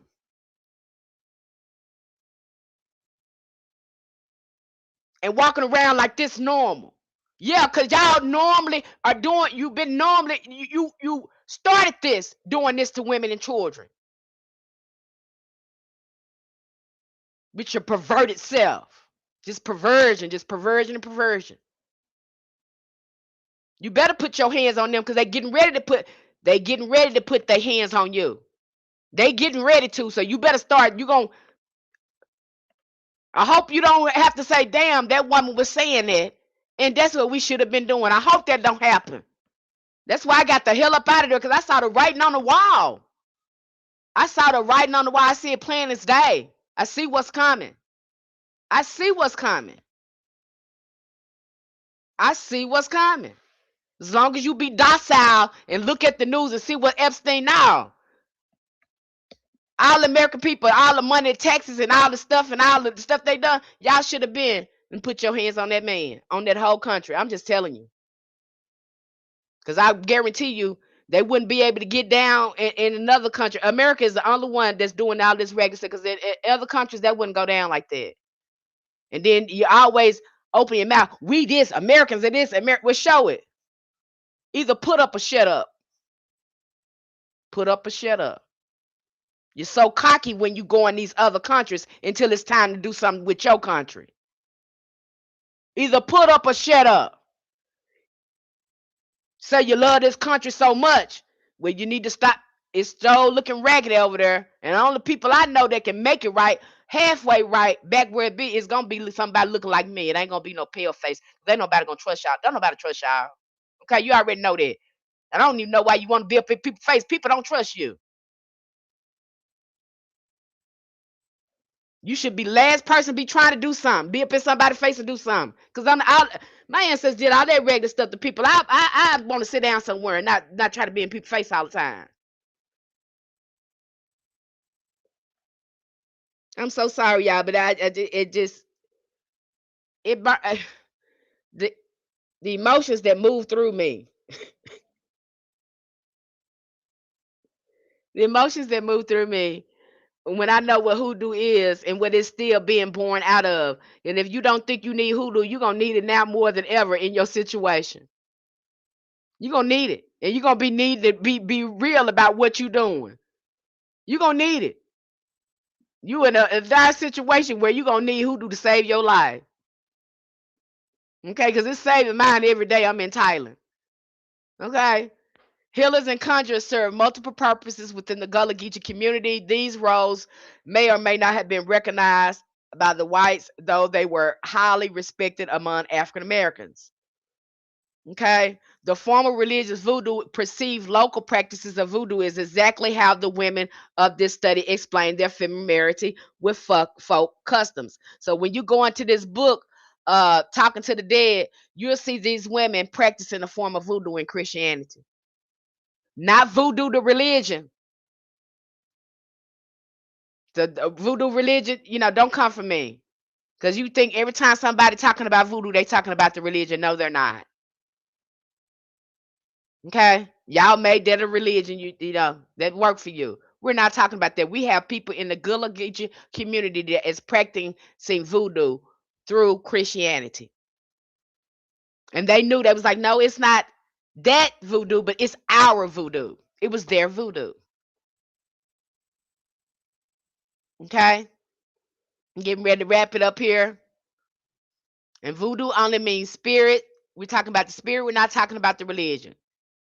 Okay. So you're going to see 7 women talk about their spiritual experience with conjure, with roots, and all of that. And all of them, they look different. It doesn't mean that they're not doing their thing. Good night, embrace your vibe. Okay. And so they're going to talk about a variety of things that they practice in their community. And they Again, talking to the dead often occurs in 2 types of practices. The first are customs and traditionally interpreted as religious, which include prayer, seeking, shouting, and experiencing ecstatic spiritual moments and sacred music. The second includes culture activities that may or may not be typically understood as religious. Sort of the sweetgrass basket. Now, one thing about that sweetgrass is indigenous to Americas. And so when you have them making sweetgrass baskets, just by mentioning that, that's letting me know that you learned how to use sweetgrass to do that from the indigenous culture that was already there. Because you can also use sweetgrass as smudging as well instead of sage. So just by mentioning that, that's letting me know that, hey, they were in contact with other indigenous cultures, showing them how to use sweetgrass. And sweetgrass, again, is indigenous to Americas. Okay. Talking to the dead is most often silent because deceased and living persons may not literally say anything. Rather, talking to the dead is spiritual experience where connections are made with the deceased, and the presence of the dead reveal more than words. So most time when these spirits are going to be talking to you, they're going to be talking to you through memories. They're going to be talking to you through images and through what you're feeling. There seems to be a distinction in talking with the dead and talking to ancestors. The living dead are not worshipped at or have off or have altars. Talking to the dead is literal connection to spiritual presence that may become evident in the physical presence of the deceased person. Talking to the dead represent a vivid spiritual connection to those um, who have passed on. I don't recommend this without the guidance and assistance of your ancestors. Okay. So again, we talk to our beloved elevated ancestors. It's called talking to the dead. I don't have it pulled up here. I have my notes here. This is this there is a ritual that's called seeking, the same thing that we did in the Pentecostal church when it calls tearing. And it is a formal ritual process by where members of the local church that were taught how to pray and memorize scripture. After they completed the trial, seekers were prepared for baptism. Seeking involved instruction, praying, fasting, singing, experiencing visions, and having dreams. So this might be a form of their initiation to even go into the spiritual practice. So you see how, but I know we did tarrying in the Pentecostal church, and maybe this was a form of their initiation and to help us go into the spiritual practice. Since we didn't have access to our formal religion, they had structured it in a way embedded it in a way that we would go through an initiation process. But see, we had contact with our indigenous practice, such as voodoo and all that, will automatically be initiated into our ancestral practice and all of that. We'll already go through the rites of passage and all of that. Because you got some people that are in the voodoo religion and they're fourth, second, third, fourth generation because they were born into it. And so that's how our culture, that's how indigenous cultures was set up. They're very ancestral. Until these people came around and told us we need to be talking about other dead folks we didn't know. They made up. Yeah. Okay. Remember is a crucial way of teaching, preserving tradition, and recalling the people who created customs. Okay. This is how knowledge is transmitted through community and experiences. Forgetting one's history is interpreted as a sin. Okay, so when that's a sin, if you forget who you are and you forgetting your roots and who you are, that's a sin right there. That's how we looked at sin. That's how how we act when we see each other doing stuff that is not part of our community. We be like, we don't even do that over here in our community. We quick to address somebody, okay? Especially in our black community, we know don't be doing that because we don't do that in our community. Okay, it's just certain ways we move in our own community. What they do over there in their culture, we don't do that over here. So we have a certain standard that we have here. Okay, so a lot of it is embedded in our culture. Remembering is a way of teaching and preserving, celebrating Hoodoo culture while honoring ancestors. Though I really appreciate this wonderful preserved knowledge, however, I cannot overlook the importance of indigenous ancestors already in the America. Yes, we respect our African ancestors. However, we also honor the land of our ancestors lived and survived. This seems to be an ongoing theme to dismiss Black American ancestors and focus on Africa. When Africans came to America, we became one nation. I've already explained that. Okay. And hopefully we can continue to tell this story like this and stop the hijacking, stop repeating the hijacking. Okay. So that's important to stop repeating the hijacking and for I think a lack of information or lack of study. You've seen this repetitive that hoodoo comes from Africa and a lot of our resources. Now, that is why I come here and I give you more context. And to each author, people that is trying to preserve the knowledge, it is very important that you include the trans-American slave trade because the transatlantic slave trade is not bigger than the trans-American slave trade. That's what caused the transatlantic slave trade. Okay? All right? So I hope, let me go back. Let me see, can I pull this book up? You guys got the book in our community. You got the book. Let me see, can I find it here? Is it? Oh no, it's in my other thing. That's why I'm in the wrong one. I think it's over here. You have this book, and again, I don't know how far along you are because I'm always ahead of you guys, and I'm certainly not rushing you. But I like to come here and have these presentations for you, so when you go into the book, you'll have greater context and understanding. I'm very thorough, and